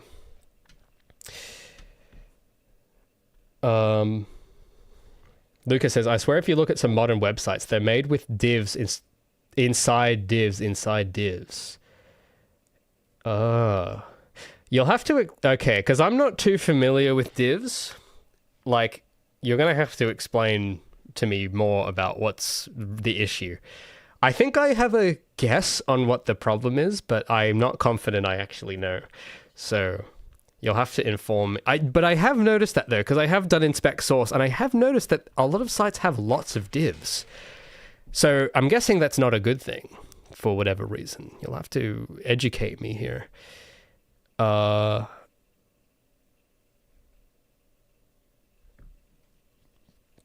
Lucas says, I was even sick opening divs when I tried looking at YouTube's website. I have noticed it on YouTube as well, and I just always, I don't know, it did seem a bit weird, but I didn't know, I don't quite know exactly what's wrong exactly, but I know that there's something weird. It's like there is a lot of divs. And like divs inside divs, like that kind of cascading thing where there's like divs inside of each other, and I'm like, huh, I've noticed it. I don't know what it means, but I've noticed it. I don't know. You'll have to, please explain. Because I know there's something off. I don't know what it is. Okay, I gotta go to, there's a certain folder. Hold on. Public. This has to go here. All right, and then what I do, I then go to my nice little code. I don't know, because I do have some divs, and maybe I'll show you it in a minute. Maybe we can judge if I'm using the divs correctly. But the background. Okay, here we go. So I go here. I'm just going to comment this out because I don't want to lose this link to this nice image of furniture. But I will replace this with URL. Check this out, guys. I'm coding. Oh my god. Background. Oh no. URL background.png. 02. That was it. Now. It doesn't work. No. It can't. Why is this happening? If I refresh it, will it do it now? Okay, no. I just saved the image as Why is it? What's going on? Why is it not working? Hold on. I gotta investigate. So this is why I don't like coding on stream anymore, because everything just breaks all the time. One sec. It's just a lot of digging in File Explorer now. Content. I did put it in the public folder, where it, for whatever reason, I have to put it in for it to work. Oh, yeah, you know, that's the file name. Yes, that's correct. Why the hell is it? Maybe I spelt it wrong. Let me try it again. Oh, wait, no, because I had that there. Okay, I had a colon there for whatever reason. See, that's why I don't like coding in text, because I always get the syntax messed up. My brain is terrible at syntax. Aha! Now I've got it work. Whoa, look at that. Look at that. Oh, yeah. Isn't that cool? Now it's like stretching to fit the whole page. I don't know if I can get it to not do that, because I want it to kind of scale with... Or not. I don't know. Maybe this is fine. But this is... See what I mean? Now imagine if Gabby was finished, right? And it was like not a sketch, but like a nice render with like the model or something. Imagine that. That'd be pretty cool. Wouldn't it? I think divs help as a container to group everything. Yeah, that's what I thought. Lucas says, I remember seeing a video about this. I don't know if it's a tool they used made the code... A tool they use that made the code of the website, but sometimes I find certain elements you have to open 5 or more. Yeah, I have noticed that too. Jordan says Gabby is adorable now. Oh well, she'll be very pleased to hear that. You know, the girls, they like their compliments, right? So pretty sick. Thanks, Luca. Rashad says, I remember back in early YouTube's 2010, they actually allowed you to customize your channel. Dude, we got an original guy here. I remember that too, man. It was so good. Oh, I used to, because I think I said, so in the camcorder days, when I was like 11 or 10, because I ended up making a YouTube channel eventually, but I didn't post like those videos on it. But I remember spending hours just customizing the colors, because you used to be able to do that. You used to be able to have your channel and you could actually change the colors of your channel, just your channel specifically, not anyone else's. So if you went on like my channel or your channel, you'd have like a different color scheme on each one, and you'd have like the text could be a different color, and then the really like the real channels, like the verified ones that were popular, they were given the abilities to add more customization. So you had the old, like the Ryan Higa channel or the Smosh channel, where they got to have their own banners and their own backgrounds and, you know, the actual channel itself. And then gradually they took that from us. They took it all away. And now what do we get? I get light mode or dark mode and a head and a banner. That's it. And it's, oh man. Thanks, Luca, for the 5. I searched here. If you interested, it was a video by Codehead called Why Every Modern Website is a Div Hellscale. Thanks for thanks for finding that. I'll look it up. Why every modern website is a div hellscale. Very specific title. Man, a lot of people are complaining about this. Wow. I gotta search this on YouTube. I'm looking at Google. It's not coming up on Google. So it's a video. Codehead. I love the guy crying. I see this picture a lot. Oh dear. Alright, I'm just gonna...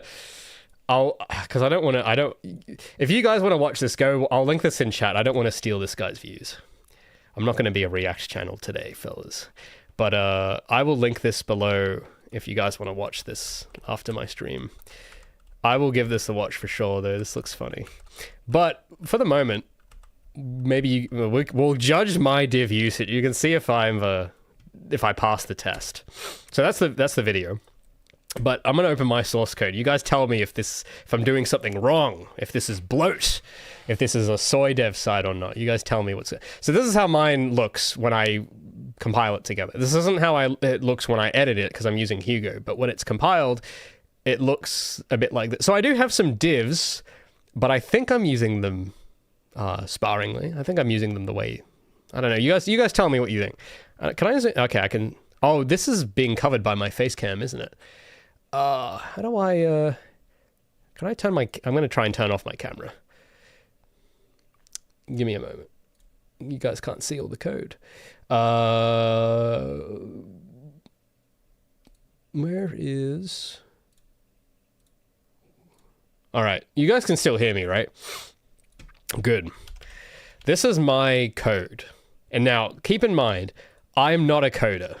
I have no idea what I'm doing, okay? I'm just a guy. So I've like only been learning CSS maybe for the last month or so, just But this is what I've got. I don't know if I need to expand. I don't know. I'm gonna expand all these. You guys can. I don't know if I need to do all this, but go ahead and make fun of it. I don't care. Just tell me if this is like too soy or not. I don't care if it's not like perfect. But if there's some like, oh, he did what? Like if there's some of that going on, I'm curious to see if I'm doing any of that. So I've got some like, you know, okay, I probably won't. That's probably just the article itself. I'm not gonna do all of that. But okay, I could probably minimize these. These are just at the bottom. That's that. I don't know. Is this too much? Is this too much diving? These are all the lists. I guess these you can't get rid of. If you want to have a list, you can't really get rid of these. That like these have to be there for the list to work, I guess. So I don't know if I can get rid of like all of that, but I don't know. Is this decent? Is it like good enough? Oh my God, Raymond is gone. What happened? I know. And I'm still here, don't worry. Now you're hearing the voices. I'm no longer Raymond. I'm now speaking through the voices in my head now, and that's what you're hearing. Mongo says, it's not your channel anymore. You're simply a vehicle to distribute ads. Sadly, yes, that's true. Please watch all the ads multiple times and buy my merch, thank you. But yeah. They look like they are properly being used. Thanks, Luca. Some websites have really unnecessary divs to make separations in the layout. All right. Well, I mean, this is what I've got. Because the thing is, I guess because I have to do it manually, and I have them styled, because the attitude I've taken, maybe this will, I don't know, I should do a video on this maybe, but the attitude I'm taking is, right, because I have to write up this style sheet. This is the main thing I've been working on for this thing. Now, there's a lot of it I've just commented out temporarily. Don't worry. Until I'm absolutely sure I won't need this is going to go in the bin. But in the meantime, I'm there sitting it, and it's like, all right, well, I know exactly how many elements I want. I know that I want, because I had the Photoshop mock-up, because I had this thing, and it was like, all right, well, I know that, I don't know, if I should, oh, by the way, because I have like different fades of background I could try. I don't know, you guys tell me if you like the red or the tan more. But anyway, but I knew that it's like, all right, well, I got to have the aside in one style and the main and the nav and the header and the footer somewhere.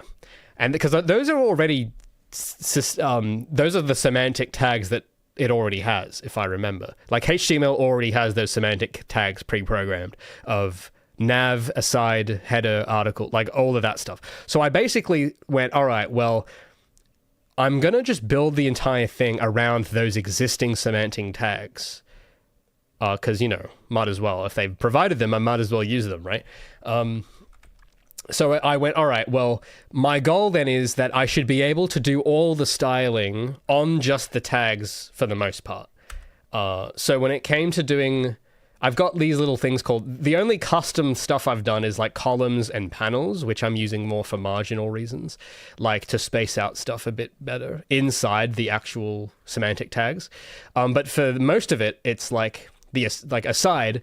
Instead of making some other random class, I'm just actually using the aside that's already there. And then anything inside that is going to be designated to this area with this padding, with this background, with this font or whatever.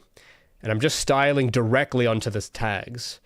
And then for the background stripes, because I did have an issue where I wanted the stripes to kind of act a little different than the main content, and there are reasons for that. It's because I wanted them to stretch the whole page, and I also wanted them to be scrollable, like the sidebar is scrollable like this, right?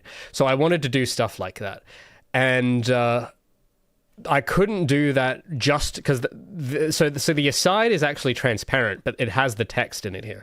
But then the little leather, the texture's a bit messed up on it. I tried to do this repeating leather texture, but it's only doing it on the edges for some reason. I wanted the middle to have this nice leather feel, but I haven't figured out how to make that work yet. I might leave it maybe just solid colors. But anyway, that is actually another element that's behind the aside. And it's literally just aesthetic only. It doesn't, it's just there for aesthetics.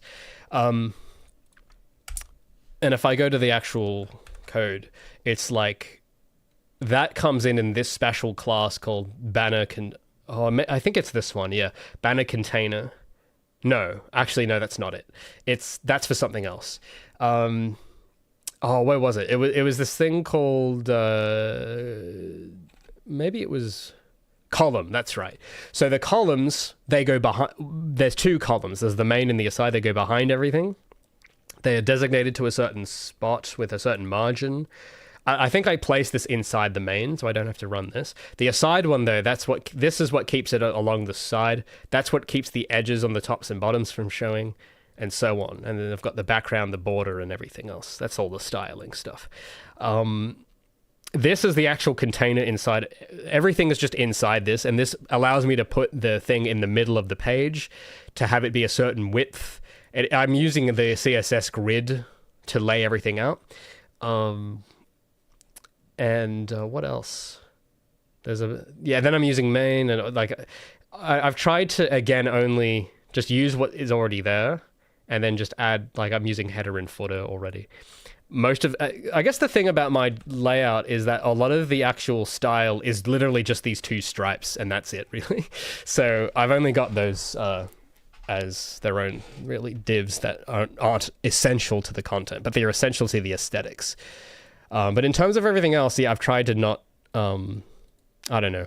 It's not because I knew that divs were bad or something. I didn't know, but what I did know is that I want to be able to read every line of this and understand the point. I want to be able to navigate this and actually get what's going on. That's literally it. And I guess as a result, it's what's that word? Intentionality. It's the magic word. I guess that's kind of what's made this not hell. Because I can navigate this here. Because I didn't write it out like this. Because with Hugo, the way it works, you have to code the template in this file called base of, and then it automatically populates the actual site contents with these short codes, I think they're called. So this is the actual version of the HTML. This is all the actual HTML I do. It's all here. So I have the head, and then the actual header is stored in its own partial. So if I want to just change it, I can. Some of this I've commented out that I am not sure if I'll keep yet. And then I've got the, class container, which contains it in the middle of the page. Then I have the background column drawn, and then I have the aside column drawn, and that's how it looks like when I write it. And then all of the stuff in the actual, the main contents and the tags and the recent, but those all get there automatically through Hugo's shortcodes. So these tags on the side, that's all automatic. All I'm doing is just telling it where to put these lists and how to lay this out. And then the CSS will then tell me with the styling of what font and colors. Anyone that does web dev, I don't need to explain this. You probably know already, but I don't know. Maybe some of you, I don't know. For whatever reason, I just assume everyone knows more than me about this. So there's probably people watching that maybe don't know web dev, but that's sort of how it's. I guess this is basic web dev. I'm hesitant to call myself a web dev yet because I don't really know what I'm doing. But I'm back. Whoa. But yeah, that's how my divs are. The div check. We're not doing drip checks. We're doing div checks now. So I don't know. Is that acceptable? Is this to Poyos standards? You're still invisible? No, I'm not. No, I'm not invisible. I'm still here. I needed to show you all that juicy code. The idea of getting code to display all that is pretty amazing. It is pretty cool, actually, when you think about it. It's just a magic rock inside my computer that knows how to turn this into a graphic. It's pretty cool. Is the sides of the different div or tag from the main... Hold on, let me reread that. I don't quite get the question. Is the sides a different div or tag from the main side header? What do you mean? What are the... You mean the borders? Is that what you mean? The borders on the sides of this sidebar? Is that what you... I'm assuming that's what you mean. Curister is entirely unfamiliar with web dev. Or me too, buddy. Me too. I'm assuming you mean we're asking about the main side. I don't know. I'll open up the divs again. Different div or tag. I'm assuming it's the sidebars you're talking about, these things. Because this, if I get rid of it, where'd it go? Oh no, I can't read it. So that's what I've done there is, for that background, because it has to scale differently than the actual contents, and there's aesthetic reasons. But that is the, oh, it's vanished now. I think I literally just have that in this. Oh, it's actually, do I have to reopen the, oh, here it is. So that's literally, you go div, and then I've got a side and main, and that's kind of what I base the entire site around, is a side and main. So everything should just be able to go in there. But then the only thing not there is this column, because it has to be outside for it to display the way I want. But I guess the important thing is that it's done on purpose. Like, there is not a single thing that's an accident. Like, it's like, oh, this has been put here deliberately for a reason. It's very much the same attitude with which I made Gabby's model, which is why you guys say it looks good, I suppose. It's because it's intentional. It's the magic ingredient. So, yeah. So it's probably not like the most optimal, perfect thing, but it is done intentionally. So I think that's probably fine. But it's not just the divs and stuff. I've also have put in more thought into the typesetting, the fonts, the paragraph spacing, to the body and the aside as well. So I'm using, I think, Lucida Console for the body, because it just looks nice on the eyes. And this is the same font I use in my notes app, because I really like sort of monospace fonts. It's just easy on the eyes. So I'm using this nice kind of monospace font for the body, and then I'm using, I think this is just Georgia on the side, but I wanted to use Lucidia Bright, but I can't get the custom fonts to show up here for some reason. So I can only use system fonts for the moment. And for whatever reason, Lucida Console is a system font in my computer, at least, like it knows where it is. But when I try to reference a custom font, it doesn't work yet. And there's probably something I'm doing wrong, but I have been able to get, just with Georgia and Lucida Console, just two fonts, I guess, the use of JavaScript. That's just something I've heard about. I don't really understand the full extent of how and why it's bloated, but I am aware that that is a thing that people do talk about. So Cybercell says, aside from the technical stuff, making a site looks fun. Build anything around a theme. Dude, yeah, it actually is really fun. And it isn't just fun. I think, how do I say this without sounding crazy? I think it's kind of a necessary, I think it's something everyone ought to do, for many, many reasons, which I do not have the time to list all in one place here. But as I've worked on this more, I've come to know, or I guess to discover, more and more reasons why this has to exist. Like, it might not seem like a huge deal. It's like, oh, it's whatever. It's a website. I don't know if you guys had this as well, but before this year, or maybe last year or the year before, I used to not really think about websites at all. I kind of just, the internet and like YouTube and Reddit were in my head just at it somehow. But it wasn't until like the last year I started thinking about this more. Because again, I've thought about doing this for a long time, and it isn't until now I've actually been putting it in. But this isn't just some random fluke. Like, this isn't just like a, I'm bored and I want to do something fun. No, I've been wanting to do this for like a year, and I think I need to. Like, there's a lot of, because I don't know, you guys maybe have noticed, but it feels like there is a decay happening on the internet, and I think the solution is in something like this. There is something going on with these big sites that I spent a lot of my time.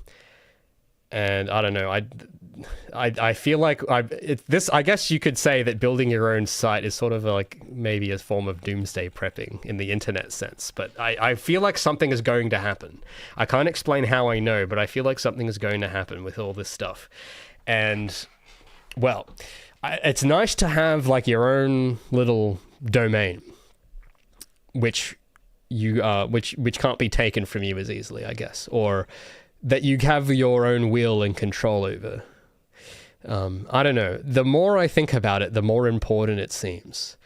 And what's so interesting is, I don't know, it's almost like over the last 20 years, the desire to make your own site has been discouraged. I don't know why, but there's just something I feel like is going on. So I'm like, oh, why would someone want to discourage that? Maybe there's something to it. So yeah. So I know it probably doesn't seem that important, but you will see it, why it will be in the years to come, I think. And this is certainly something I definitely, like, imagine, because this is something I want to have going with me for the rest of Project Feline, that you will have too, right? So I think I can imagine, I don't know, I have this vision in my head of the future where, as the work continues, we will have this place to all come to, as well as, you know, I'm not going to leave YouTube, but we'll have this place too, which kind of, from the visuals, you can maybe get a hint of what it is of what the value is. Because there is a degree to which your experience of following my work will change if you're following it here, in this place, designed this way,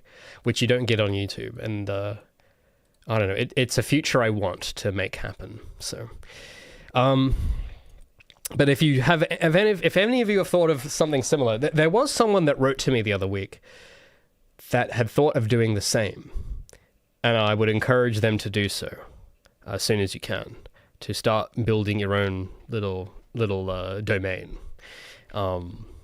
I don't know. I just, for whatever reason, it seems antiquated. It seems like the past. Oh, that's what millennials do. That's what the boomers do. It's old school. But no, I just have a feeling that this is the future of something. I can't explain how, but I just feel it. There's what's the name? What do they call it in Star Wars? There's been an awakening in the Force or something. I don't know. I feel like there's something going on. Costa says, creating a safe haven for your followers. Yeah, kind of. That's not, no, shut up. It's not Messiah behavior, okay? I'm not the Messiah. Can we stop? Oh. Okay, can we stop turning everything into a Jesus reference, okay? I'm not him. There's only one, okay? It's not me. Cybercell says, websites are good for enticing investors. Wait, what? Good for enticing investors, but for kids, it was like a chance to explore. Oh, I get what you mean, yeah. Yeah, there was an exploratory element to it, very much. A universe away from home. That's exactly how I want it to feel. But YouTube doesn't. It used to feel like that. You notice how it kind of doesn't anymore. I've been noticing this for a while, but I have noticed in the last 5 years it's felt less like that. And well, why necessarily, it doesn't matter so much, but I have noticed it. It's like, I feel like I have to do something. Something has to be done, because I'm a little afraid of what's going to happen if the trajectory continues. So I don't know. I just have this feeling of impending of something that's going to change or whatever. It's going to be something gradual, but I think YouTube in 5-10 years from now is not going to be the one we recognized. So I don't know, but that's whatever. It could just be crazy talk. Maybe I'm not maybe that's just crazy, but I don't know. Maybe not. Millennials to boomers is a big gaffe. You know what I mean? Well, I guess boomers, they would have. Well, they had their own little version of this. They had what were they called? Bulletins. That's where boomer shooters came from. That's where Doom came from. It wasn't they would advertise it on those old bulletins, and it became the most distributed game of the time. Thanks to I actually don't know why they call it boomer shooters. I'm just assuming it's because boomers played it, but I'm guessing it's probably mostly millennials. Well, I don't know. Does anyone actually know that? I've always wondered why do they call them boomer shooters.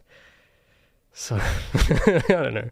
There's a whole generation between. Actually, yeah, everyone I keep forgetting, and I guess everyone also forgets that the Gen X, that they're kind of like the invisible in between the two. But yeah, no, those guys too, of course. Cybershell says mobile spin-off game might be the equivalent. The equivalent of what? I don't know if I quite get it. Silent X, Gen X is the silent. Yeah, that's true. Yeah. But in terms of in terms of my own site, because it's like nearing completion. I think I've got the design. I just need to finalize the graphics. In terms of functionality, there are some issues I do have, and this is just Hugo's type stuff, where I want to have on the sidebar some more stuff. I want to have like the RSS buttons and the subscribe button at the top, and I actually need to make some kind of thing for that to work. I have no idea how RSS works, so I have to figure out that, because I feel like that is kind of a thing all of these sites should have. Because I think that was kind of RSS, if I remember right. That's kind of like what subscribing was before YouTube. You know, you could subscribe to a website, and I like the idea of it because it rewards choice. And I've noticed that YouTube has been moving away from this whole concept for a while, where subscribers kind of don't matter now, and I don't like that. I like subscribing. I like the whole subscriber model is what I like, and it's not. I think TikTok doesn't really even. They have follows, but I don't think anything revolves around that at all. And that's not the world I want to be in. So I need to implement some kind of way some RSS thing. So that way you don't have to keep, you know, for the boomers out there that use their RSS, or the Gen X's, or the millennials, or whatever, that have their RSS feed, you know, you can follow what I post on it. And then there's something else. Oh, what was it? Oh, there was something else I was stuck on. Oh, yeah, I think I was stuck on this last week, but because I've got these pages, like tags, where you can browse by posts and by tags, and there's this weird issue. I don't know if this is a thing you can even do, but with the Hugo framework, they have singles and lists. Those are the two page types. This is a list where it just shows you a list of other pages. And then this is another list of this tag. And then this is a single, which actually just has stuff on it. And this is written in Markdown and converted to HTML. The issue is that I want some list pages like this to have dates on them, like the devlog page, where this will have all the devlogs written, which I think I don't have all of them transcribed, but I have some of them in writing. But I think I do want to go through the process of just transcribing them into written and to put them here, to preserve them, I guess. And I want you to be able to browse them all through here, right? And I want the dates so that you know when one was posted. But this tags page is also a list page, but I don't want this one to have dates. But the template, it only gives you one template for lists. And when I change it on one, it changes it on both. And I'm trying to work out some kind of way where the tags don't have the dates, but the other lists do. But I don't know I haven't figured out how to do that yet. But that's something I want to do. So there's some kind of the subscribing type thing to it. And then I think that actually might be it. Oh, and then there's just, the actual contents, actually putting content on the site itself. But I think I can do that gradually. I think I can publish the site without all the contents there and just put it out gradually. I think that should be okay. So that's currently kind of where that's at. But I think it was really important for me to get the design first. And I think that's the actual design is there. It's just the illustration that I'll probably be able to finish over the weekend, no problem. So just finalizing the graphics, sketching this out fully, and everything like that. So I think that's kind of it's definitely progressed a lot since last time. It's just the rest of the problems are just kind of logistical things. Alona Wolf says, I think boomers just generalized at this point, considered old. Yeah, I think that's kind of how I use it too. Content, you mean more ads? Oh, yeah, of course. Well, the cool thing is that because it's my own site, I can actually control what ads are on it to an extent. So my plan is to actually just put my own ads on it. So I want to on the sidebar also make a little banner for Project Feline, like a graphic. Like some old websites I think do have that. They have those the animated buttons. I don't know what they're called. I think they do have a name, but they have like these little banners on them. And they usually put them at the footer or something. And what I want to do as well, and this is pretty easy to do now that I've got the design, is that I want to make a little element that goes above the navigation or the whatever, and it has a little, I think I actually do have an example of, if we go to Steam, or store.steam. Steam had me make a graphic for this for you see this little graphic here? Oh, can I zoom in? Oh, I don't want Elden Ring. Like you see this little, I don't know if I can I open image and wait, I can set this as desktop background? That's cool, but no thanks. But yeah, like this image, right? I want to just I can put this on my sidebar and I want to have like a little bit of text or something that says like wish list or something. Because I don't know, because it's still an ad, but it's cool. I want to have a cool ad, and it's for my own stuff and not, Grammarly or something. So imagine in the sidebar, we had this little banner, Project Feline wish list now or something, and then maybe something for my merch. So there's, obviously I want to have ads on it because you can't pass up an opportunity to plug, and I got to make money, but it'll be intentional. It'll be like hopefully more tasteful ads that are actually cool. Because, I don't like a lot of modern advertising, but I actually don't hate all advertising in general. Because people used to make really good ads. And I don't know, maybe this can be a place for that as well, where maybe there are ads on it, but it's like they're nice. And it's like, whoa, this is actually cool. It's like, I don't know. Yeah, you know what I mean. It's like stuff that actually kind of fits with the whole thing.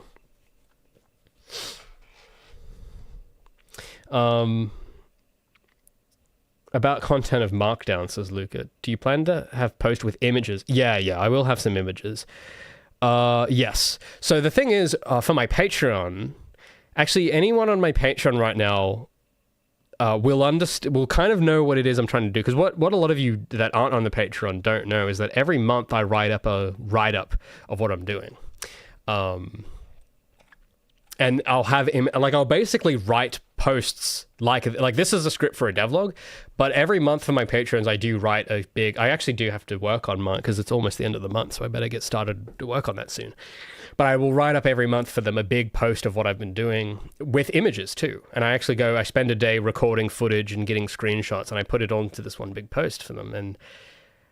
And well, I'm trying to work out a way. I might reorganize the Patreon a little. I haven't worked out the specifics yet, but I want to bring some of that over to this site because, unfortunately, a lot of people don't look at Patreon. I've noticed because the website design for Patreon kind of sucks.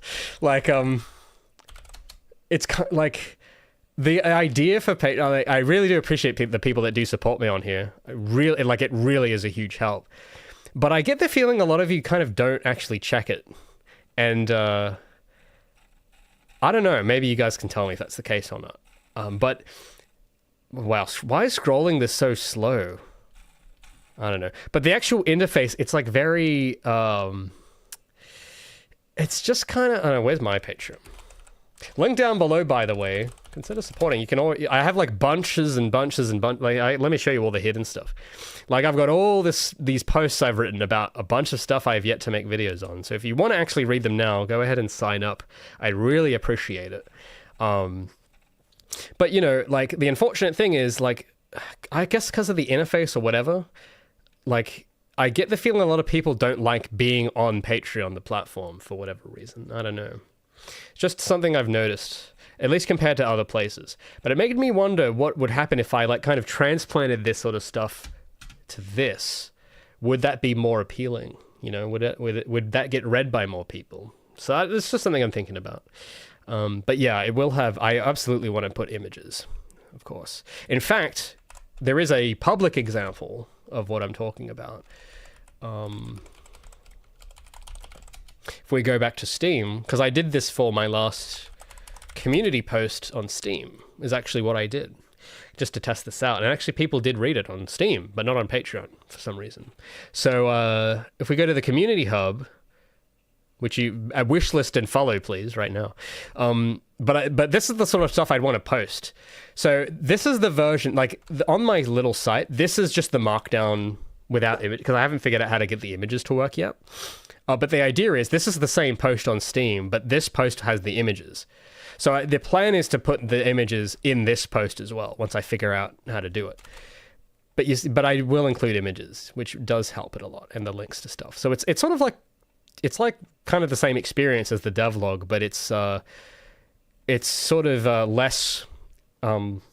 It's more of in a literary form, I guess. I don't know.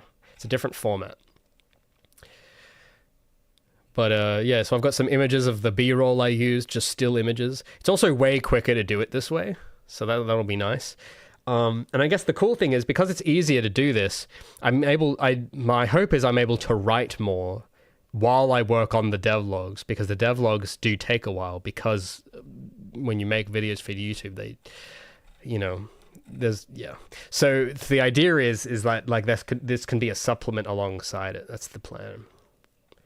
It'll make the following development, I think, a bit easier, because every time I go on YouTube, I have to make a big theatric thing for it to get views, and that takes time. So I can't really just say, oh, this week, like I do the streams for that, but you'll notice that the streams have like a 30th of the viewership of the main videos, which isn't really sustainable. So I save the videos for which do take more effort, and I save those for the big milestones. But there's so much little stuff that happens in between that just isn't worth making videos about because of the effort that has to go into making a video that gets 200,000 views or something. So that's what this is all for. So I can share more of the little things that wouldn't normally be worth producing a whole video on, just because of the. It's just cheaper to write it. So, I think it's been really fun to work on, and I get the feeling it'll make it fun to follow. So,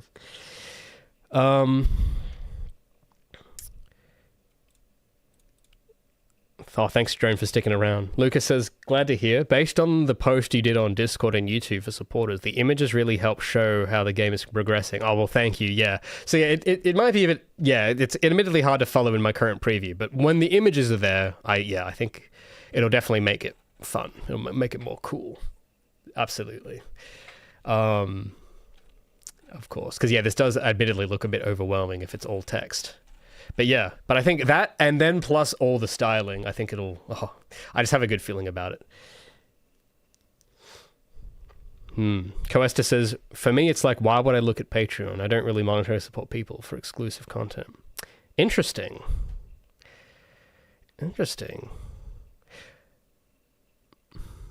Then why do you? I'm curious. Because that's, for Patreon, that's kind of like from what I understand, that's the model, is that you do it for exclusive content or something.